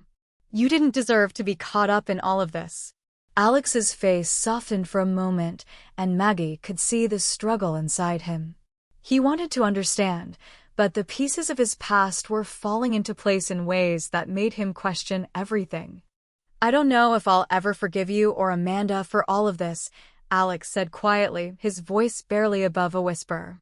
But I'm not going to pretend it didn't happen. I can't. Maggie nodded, her chest tight. I don't expect you to forgive us right now. It's going to take time. But I'll be here, Alex. I'll always be here no matter what. There was a long pause as Alex looked at her, the silence thick with unspoken emotions. Finally, he spoke again, his voice almost too soft to hear. I just need some time, Maggie. I don't know what that means yet, but I need space to figure it out. Maggie's heart sank, but she understood. Take all the time you need. Just know that I'm here whenever you're ready. As Maggie left Alex's apartment, she couldn't shake the feeling of helplessness that had settled in her chest. She had done what she thought was right, but the aftermath was proving more complicated than she had imagined. The truth had been told, but now it was up to Alex to make sense of it, and she couldn't force him to do that any faster than he was ready. But one thing was certain: the road ahead would be difficult for all of them. Healing doesn't mean the damage never existed. It means the damage no longer controls our lives. Maggie stared out the window of her apartment, watching the rain trickle down the glass. It had been days since the conversation with Alex, and although she knew he needed space, she couldn't stop thinking about him. The silence between them felt heavier than anything she had experienced in years. She missed the bond they had shared, the closeness that had been built over time. But now, that was fractured, torn by the weight of truths that had been buried for too long. Amanda had kept her distance as well, unsure of how to navigate the new dynamic. Maggie knew Amanda was struggling with her own feelings of guilt and regret. But both of them had agreed that they would give Alex the time he needed. There was nothing else to do but wait.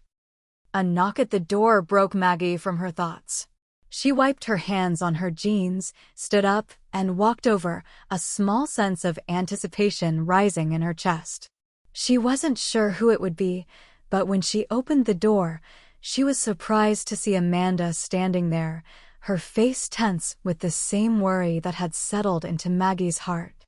"Hey," Amanda said softly, pushing her damp hair from her face. "I've been thinking a lot about Alex. I can't stop thinking about him, honestly. I don't know if we did the right thing, Maggie. Maybe we should have waited. Maybe he wasn't ready." Maggie stepped aside, allowing Amanda to come in. "I think we both know he needed to hear the truth. But it's not easy. None of this is easy." She closed the door behind her and leaned back against it, sighing deeply. "I just don't know how to fix it. He's so angry, and I get it. But it hurts to see him like this, and I can't help but feel responsible for some of it." Amanda sat down on the couch, crossing her legs, her gaze downcast. "I didn't expect him to handle it all right away. But I also didn't expect him to shut us out completely. I feel like I've lost him already. Like the person I was to him is gone, and I don't know how to get back to who we were." Maggie joined her on the couch, resting her elbow on her knee. "We can't undo what's been done. We can't erase the past, but we can be here for him. He may not be ready to let us in, but we can't stop trying. We can't give up on him. He needs time to process, to figure out what this means for him." Amanda let out a long breath, her shoulders slumping. "I know. It's just, I don't know how to give him space while still making sure he knows I'm here for him. I've hurt him, Maggie. I've made so many mistakes." Maggie looked at her, her eyes softening with empathy. "We've all made mistakes. The important part now is that we try to make it right. We can't go back and change things, but we can offer him understanding, support, and time. That's what he needs right now." Amanda nodded, though her face remained troubled. "I'm just scared that time won't be enough. What if he can't forgive me? What if he can't forgive either of us?" Maggie didn't have a good answer for that. She didn't know if forgiveness would come easily or at all. All she knew was that it had to come from Alex in his own time, on his own terms. But that didn't mean she would give up. She couldn't. The next few days were filled with uncertainty. Maggie spent a lot of time walking around the city, trying to clear her head and focus on something other than the gnawing feeling of helplessness. She knew Alex needed space, but she couldn't help but check her phone every few minutes, hoping for a message from him. Every time she saw his name pop up on her screen, her heart skipped a beat, only to drop when the message wasn't from him. Amanda, too, was struggling with the silence. She'd been texting Maggie daily, trying to process her own feelings. Despite her guilt and regret, she wasn't giving up. She knew she couldn't control how Alex felt, but she had to keep trying. Finally, after what felt like an eternity, Alex reached out. It wasn't a text or a phone call, but a message asking if they could meet. Maggie's heart lifted at the words, though the anxiety was still present. She replied immediately, eager but cautious. "Of course. I'll be there. Just let me know when." The meeting took place at a quiet cafe, a neutral ground, where the noise of the world could muffle the tension between them. Maggie arrived early, her hands shaking as she stirred her coffee, waiting for Alex to walk in. The anticipation of this moment was almost unbearable. She had no idea what he was thinking, what he had decided about everything that had been revealed to him. When Alex finally walked through the door, he looked different. His posture was stiff, his face drawn with exhaustion, but there was something in his eyes that made Maggie pause, something that was neither anger nor confusion. It was sadness, but there was a flicker of hope too, and that made her heart ache. "Hey," Alex said softly, sitting down across from her. "Hey," Maggie replied, forcing a smile, though her heart was heavy. "How are you doing?" Alex shrugged, but there was a weight to the motion, like he was carrying more than just his body. "I don't know. I've been thinking a lot, and I'm still trying to make sense of it all. But I wanted to talk. I didn't want to keep shutting you both out." Maggie's heart caught in her throat. "We're not asking for anything, Alex. You don't owe us anything." "I know," Alex said, his voice thick. "But I also don't want to lose you. Either of you. I don't know if I can forgive everything, but I'm trying to understand. And I want to hear it from you. Both of you." Maggie felt a sense of relief flood through her. This was a start.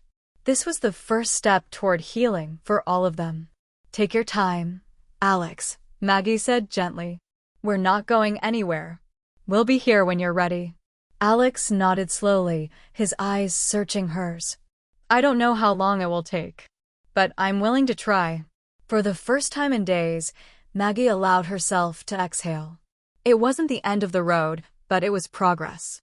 It was a small victory, a moment of hope that, despite everything, they would find their way back to each other. As Maggie and Alex sat there, talking about the past, the present, and the future, she realized something important. Healing was never a straight line. It was messy, complicated, and often painful. But it was also necessary. Without it, they would remain stuck in the past, unable to move forward. Maggie didn't know what the future held for them. But for the first time in a long time, she felt like they had a chance to rebuild. One step at a time. Forgiveness is not an occasional act, it is a constant attitude. Martin Luther King Jr. The days after that conversation were a strange kind of limbo. There was a slight sense of hope that had been rekindled between Maggie and Alex, but the unspoken tension still lingered in the air. Alex had agreed to work through his feelings, but Maggie knew that forgiveness wasn't something that could be rushed. It wasn't something that could be granted on command. It had to be earned. Maggie woke up every morning, her chest tight with the uncertainty of what each new day might bring.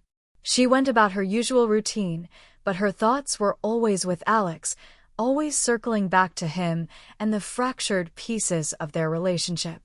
It wasn't just about the betrayal of the past, it was about rebuilding trust. And that was no easy feat. As the days went on, Alex's texts became more frequent. At first, they were small check-ins, just simple things, like asking how her day was going or commenting on a show they had both been watching. Nothing too deep. But slowly, as if testing the waters, his words began to reveal more. He'd ask about how she had felt in certain moments, probing gently for understanding. Maggie did her best to respond with openness, but she knew that real healing would take time. One evening, as Maggie was putting the finishing touches on dinner, she heard the familiar sound of her phone pinging. She reached for it, expecting it to be Amanda or maybe a work-related email, but when she saw Alex's name, her breath hitched in her chest. He had sent a message late at night for the first time in a while, which made her wonder if this was finally the breakthrough she had been waiting for. "Can we talk tomorrow? I need to tell you something. It's important." Her heart skipped a beat. She quickly typed a response, trying to keep her tone casual even though she felt the weight of his words. "Of course, Alex. Whenever you're ready." There was a long pause before Alex replied. "I'll come by in the afternoon. I think it's time for us to talk more about this. I'm not sure what I want, but I think I need to make a decision." The words sent a chill down Maggie's spine.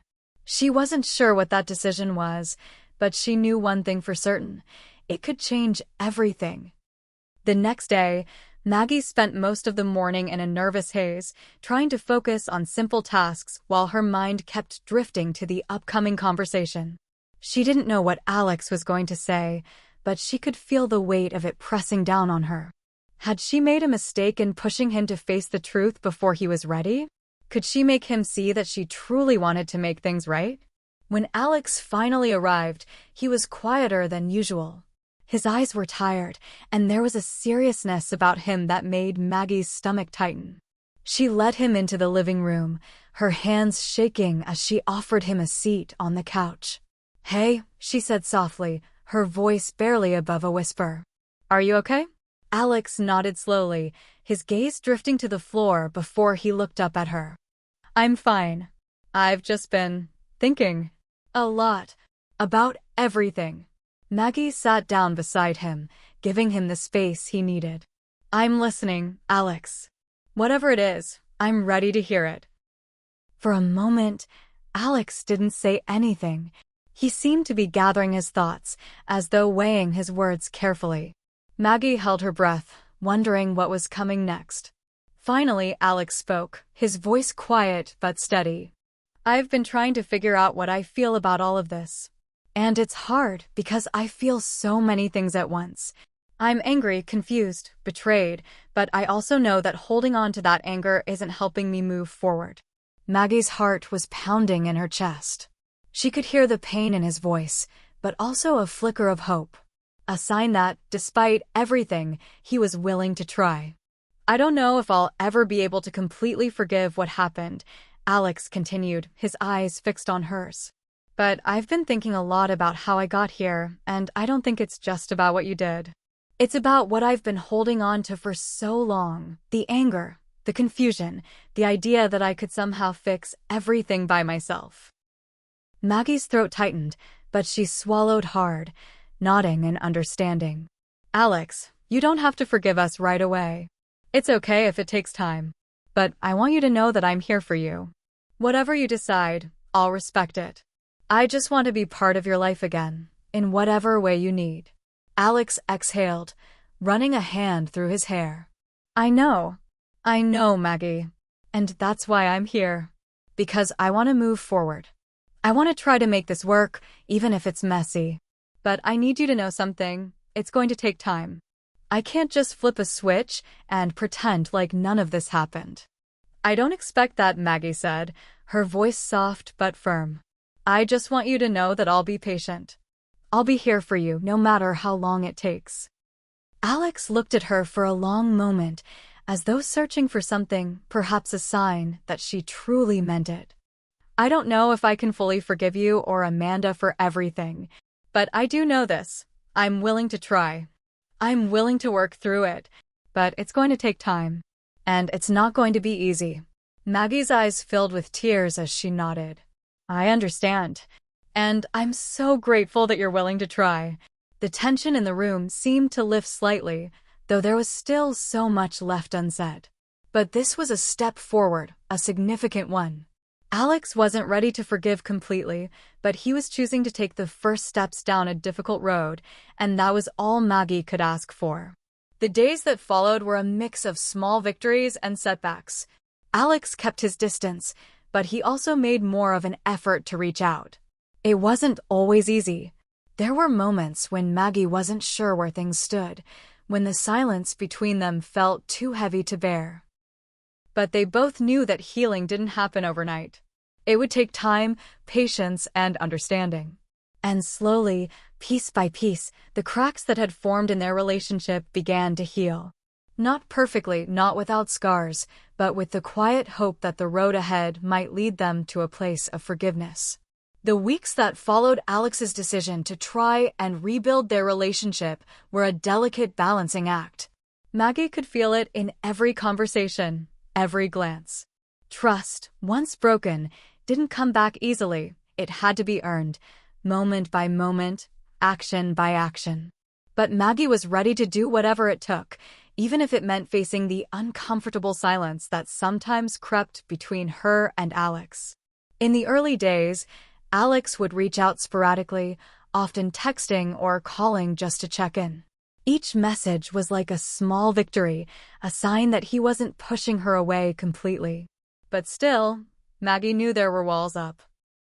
Walls that weren't going to come down without time and without effort from both of them. Maggie had made peace with the fact that things weren't going to return to normal overnight. She could feel that the bond they once shared, the closeness, was gone for now. But she wasn't giving up. She couldn't. Every day, she reminded herself of how far they had come. The long, emotional conversations they'd had, the tears, the anger, they had worked through it all. Now it was about the little things, showing up consistently, proving through actions that they were both committed to healing, to moving forward. One day, Alex called her, the sound of his voice a welcome relief. "Hey," he said, his tone more upbeat than it had been in weeks. "I've been thinking about what you said. You know, about taking it slow and making the effort. And I want to try. I'm not saying everything's fixed, but I want to do this. I want to rebuild things, Maggie." Maggie's heart skipped a beat, but she kept her voice steady. "I'm glad to hear that, Alex. It's not going to be easy, but I'm here. I'm willing to put in the effort too." There was a pause on the other end of the line before Alex spoke again, a softer edge to his words. I know it's going to be hard, and I don't want you to think that I'm expecting things to be perfect. I need you to know that I'm trying. I'm trying to trust again. And that's the hardest part." Maggie felt a lump form in her throat. "I understand. It's not easy for me either. I've spent so much time feeling guilty about everything, but I want to show you that I'm not the person who made those mistakes anymore. I want to prove it to you." Alex's voice softened. "I know, Maggie. I know you're not that person anymore. And I want to believe you.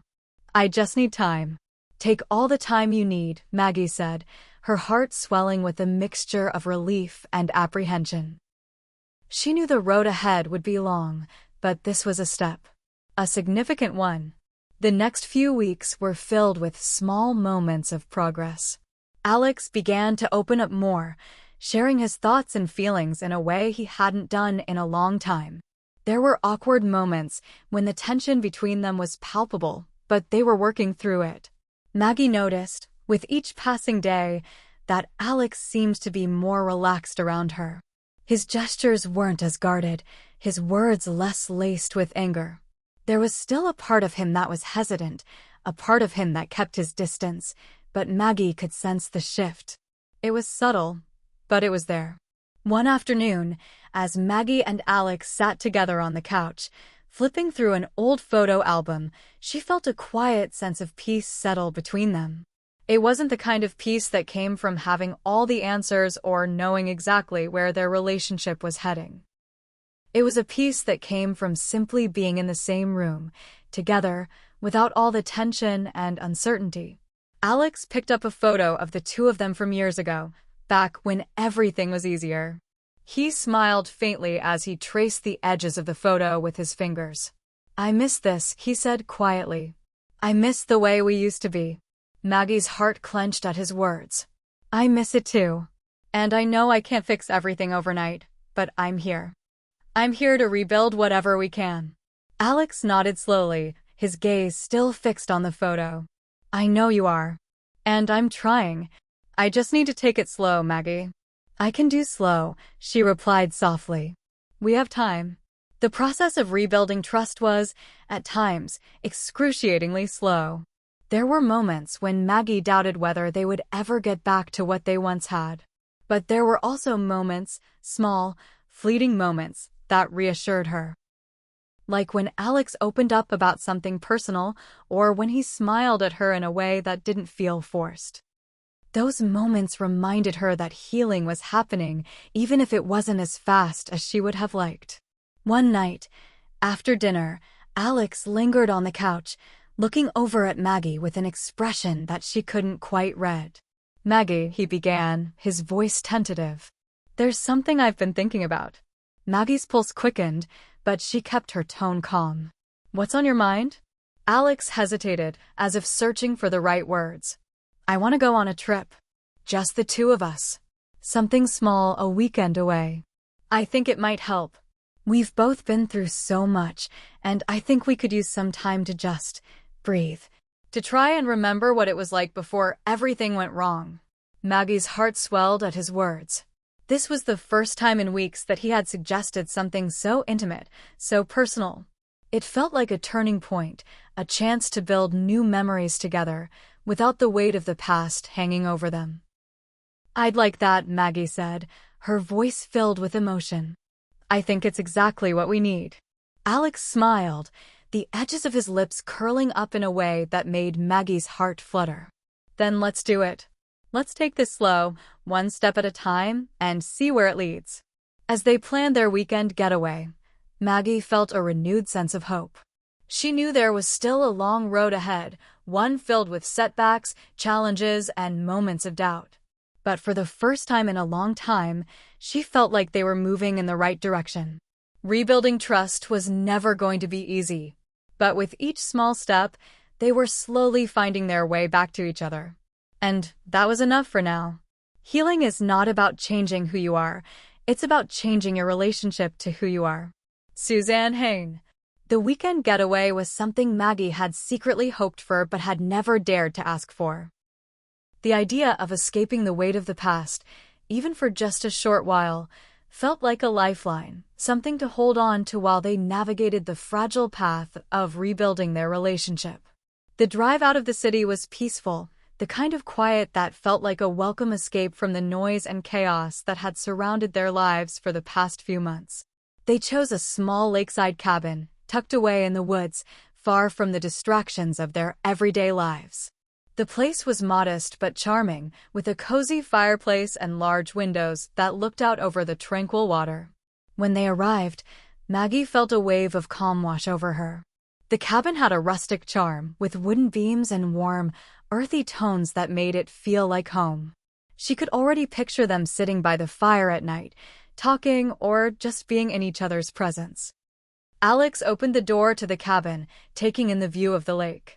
For the first time in a long time, he seemed genuinely relaxed, his shoulders less tense, his brow less furrowed. There was something about being away from everything, away from the pressure of daily life, that allowed them both to breathe a little easier. "This place is perfect," Maggie said, taking in the scene around them. Alex turned to her, his eyes soft. "I'm glad you like it. It feels peaceful." They spent the afternoon unpacking and settling in, but as night fell, a quiet tension lingered. They were together in this beautiful setting, but their history wasn't something they could easily leave behind. Maggie knew that this trip, though a step toward healing, wasn't going to erase the past. It was only a chance for them to rebuild what had been broken. That evening, as they sat by the fire, the warmth of the flames casting a soft glow in the room, Alex looked at Maggie and spoke. "Maggie, I don't want this weekend to be just about escaping everything.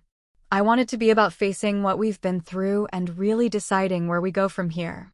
Maggie felt a lump form in her throat. She had hoped for moments of ease, but she knew they couldn't avoid the tough conversations forever. "I agree," she said softly. "I've been thinking a lot about where we're going to. I want us to move forward, but I don't want us to sweep things under the rug. We've already done that too many times." Alex nodded, his eyes reflecting a depth of emotion. "I know, and that's why I wanted to come here, to really sit with it. To stop pretending that everything's fine when it's not." For a moment, there was silence between them, both of them grappling with the weight of the words they had spoken and the feelings they still carried. The crackling of the fire filled the space, but it wasn't enough to mask the ache of everything that had happened. Maggie looked down at her hands, her fingers nervously fiddling with the hem of her sweater. "I've been thinking about what happened with Amanda, and the way I let everything spiral. I don't think I'll ever forgive myself for that." Alex's gaze softened, and he leaned forward, his voice quiet but firm. "Maggie, you can't carry all of that on your own. What happened was a mistake, but we both played a part in where we ended up. I know I wasn't perfect either, and I've had my own share of regrets. But I don't want you to feel like you're solely responsible for what went wrong." Maggie's heart ached as she looked into his eyes. She had been so focused on the guilt she carried that she hadn't allowed herself to fully consider Alex's own struggles. His words, though comforting, also reminded her of the complexity of their relationship and the shared responsibility they both had in their failures and successes. "I've been so afraid," she admitted, her voice shaky. "Afraid of losing you, afraid of losing everything. And maybe I tried to control too much, thinking I could fix things, thinking that if I just did everything right, we could get back to how it was before." Alex gave her a soft smile, a gentle understanding in his eyes. "I don't want you to try to fix everything, Maggie. I just want us to be real with each other, to take it day by day and see where we can go from here." She nodded, feeling a weight lift off her chest. "I can do that. I don't know what the future holds, but I want to find out together. I don't want to let fear of the unknown stop me from trying." They sat in comfortable silence for a while, the fire flickering softly between them. The conversation had been heavy, but it had also been necessary. Maggie felt a small sense of relief that they were no longer avoiding the hard truths, that they were willing to face them head-on. The truth was, healing wasn't about erasing the past. It was about acknowledging it, understanding it, and moving forward with a commitment to each other. The next morning, they took a walk along the lake.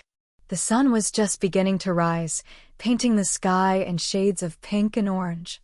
The world felt still, like the calm before a storm, but in a good way. They walked side by side, not speaking much, but simply enjoying the quiet company of one another. "I've missed this," Alex said after a while.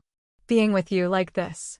Not with all the chaos and noise in our heads, just being." Maggie smiled, her heart swelling with emotion. "Me too, Alex. Me too." Later that day, they took a boat out onto the lake, the gentle rocking of the water providing a soothing backdrop for their conversation. As they drifted farther from shore, they began to talk about their hopes for the future. What they wanted, what they were afraid of. They spoke of love, but also of uncertainty. And though the future was still unclear, there was a shared sense of purpose in their words. They weren't rushing forward, they were simply taking the time to rebuild, one conversation at a time.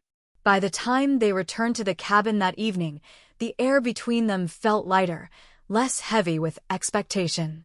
They had made progress, but Maggie knew it wasn't over. Healing would take more than a weekend away, more than a few good conversations. It would take consistency, patience, and a willingness to stay present with one another. And yet, as they settled into the quiet of the cabin that night, Maggie couldn't help but feel hopeful. She wasn't sure what the future held, but she knew one thing: they had both decided to fight for it. Together. Time is the most valuable thing a man can spend. Theophrastus. The next few weeks passed in a strange sort of limbo. Maggie and Alex, still riding the wave of progress from their weekend getaway, tried to continue rebuilding their connection, piece by piece. But the truth of their situation was undeniable. The real test had not yet come. The past had its way of creeping into their lives in unexpected ways, often in the form of external pressures that neither of them could control. Alex's work life, once an all-consuming force, had started to demand his attention once more. Late nights at the office, urgent calls from clients, and the relentless grind of his responsibilities left Maggie feeling isolated at times.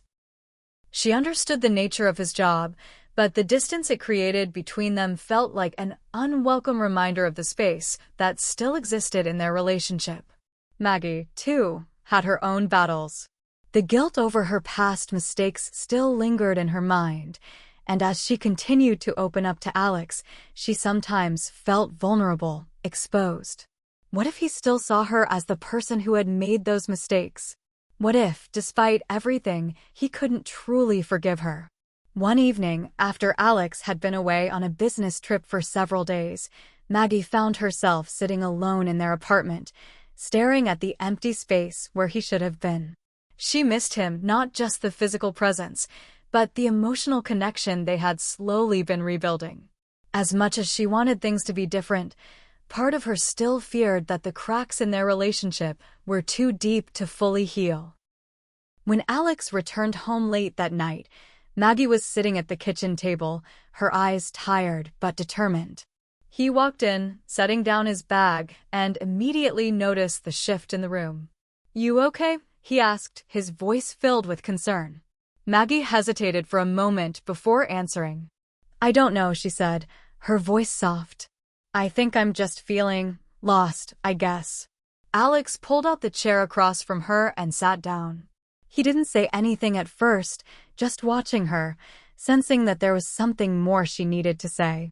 "I've been thinking about the future," Maggie continued, her voice growing more uncertain. "About what comes next for us.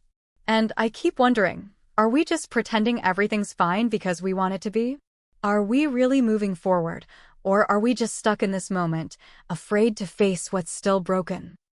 Alex leaned forward, his gaze steady and understanding.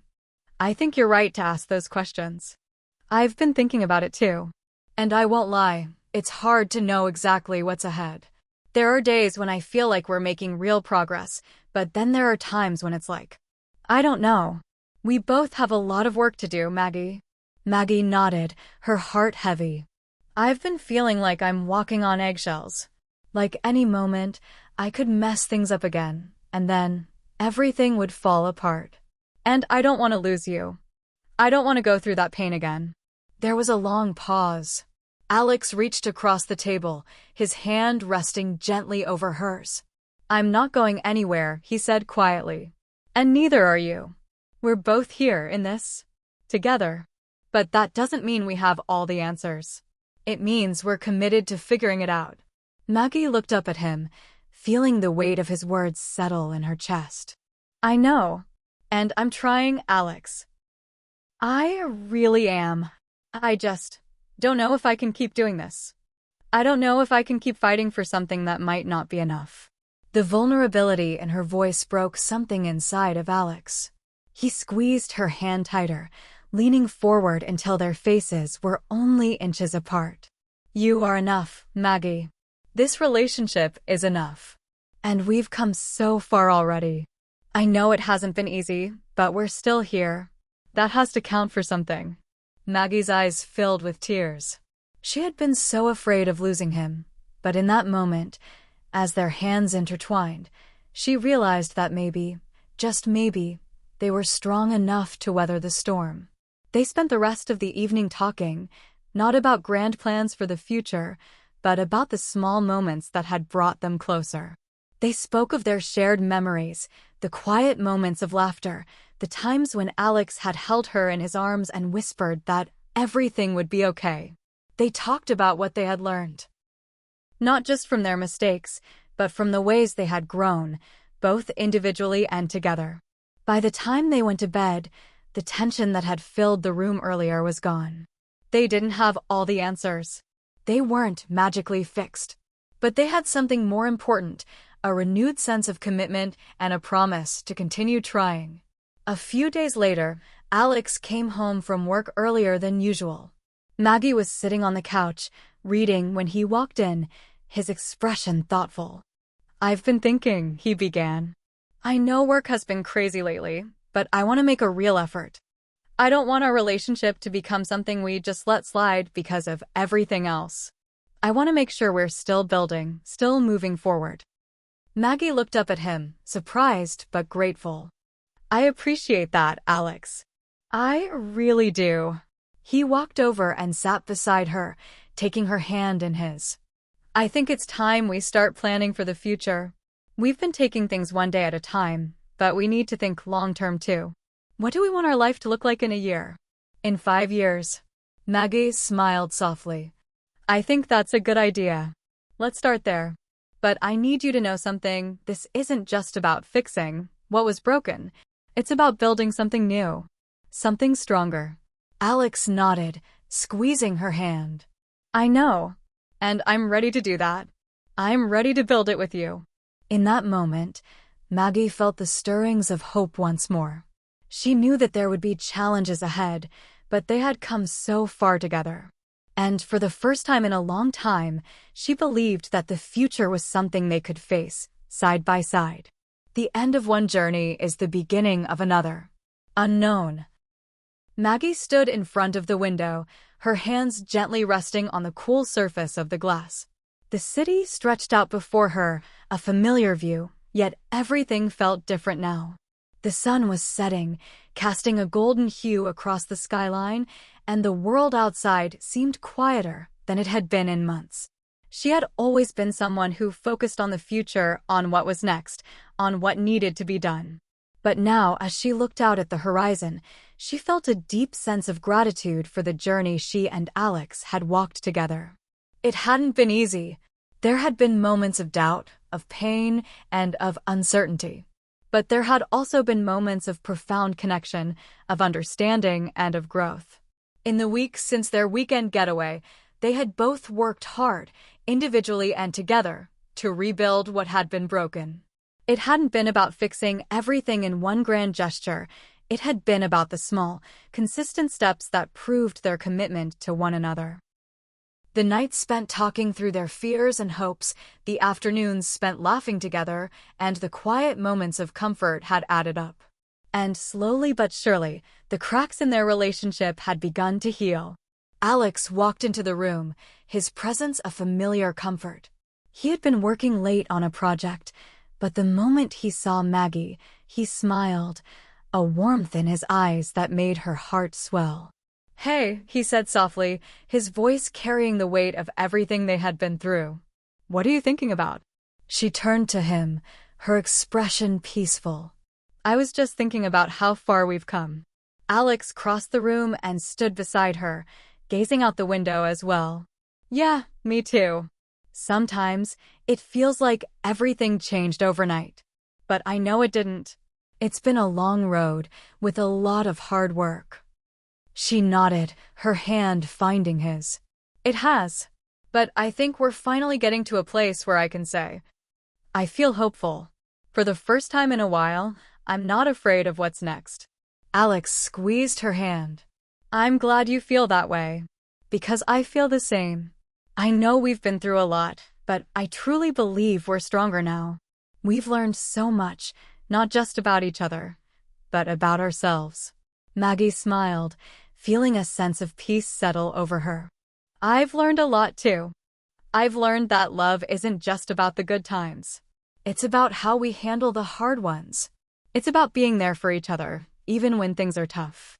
And it's about accepting that we don't have to be perfect to be enough." Alex's voice softened, his gaze never leaving hers. "I think that's the most important lesson I've learned. We don't have to have everything figured out right now. We just have to keep showing up for each other." Maggie took a deep breath, her heart full. "That's the thing, isn't it? Life doesn't come with guarantees. We don't know what the future holds, but we can choose how we face it. Together." For a moment, they were both silent, the weight of their words hanging in the air. The future was still uncertain, but that was no longer something that scared them. It was something they could face, side by side. They had already fought for their relationship, already worked through the challenges. Now, they could finally move forward with the knowledge that they had done the hard work, that they had rebuilt what had once been broken. Alex turned to her, his expression soft but firm. "I want you to know that I'm here, Maggie. Not just for today, not just for this moment, but for whatever comes next. I don't want to go through life without you." Maggie's heart fluttered, a sense of joy rushing through her. She leaned in and kissed him, a kiss full of promise, of love, and of everything they had been through. When they pulled away, her eyes sparkled, a new kind of confidence in them. "I feel the same way," she whispered. The city outside was alive with the colors of the setting sun, a perfect metaphor for their relationship. The days of uncertainty, of confusion, were fading behind them. In front of them lay a future they would create together, one step at a time.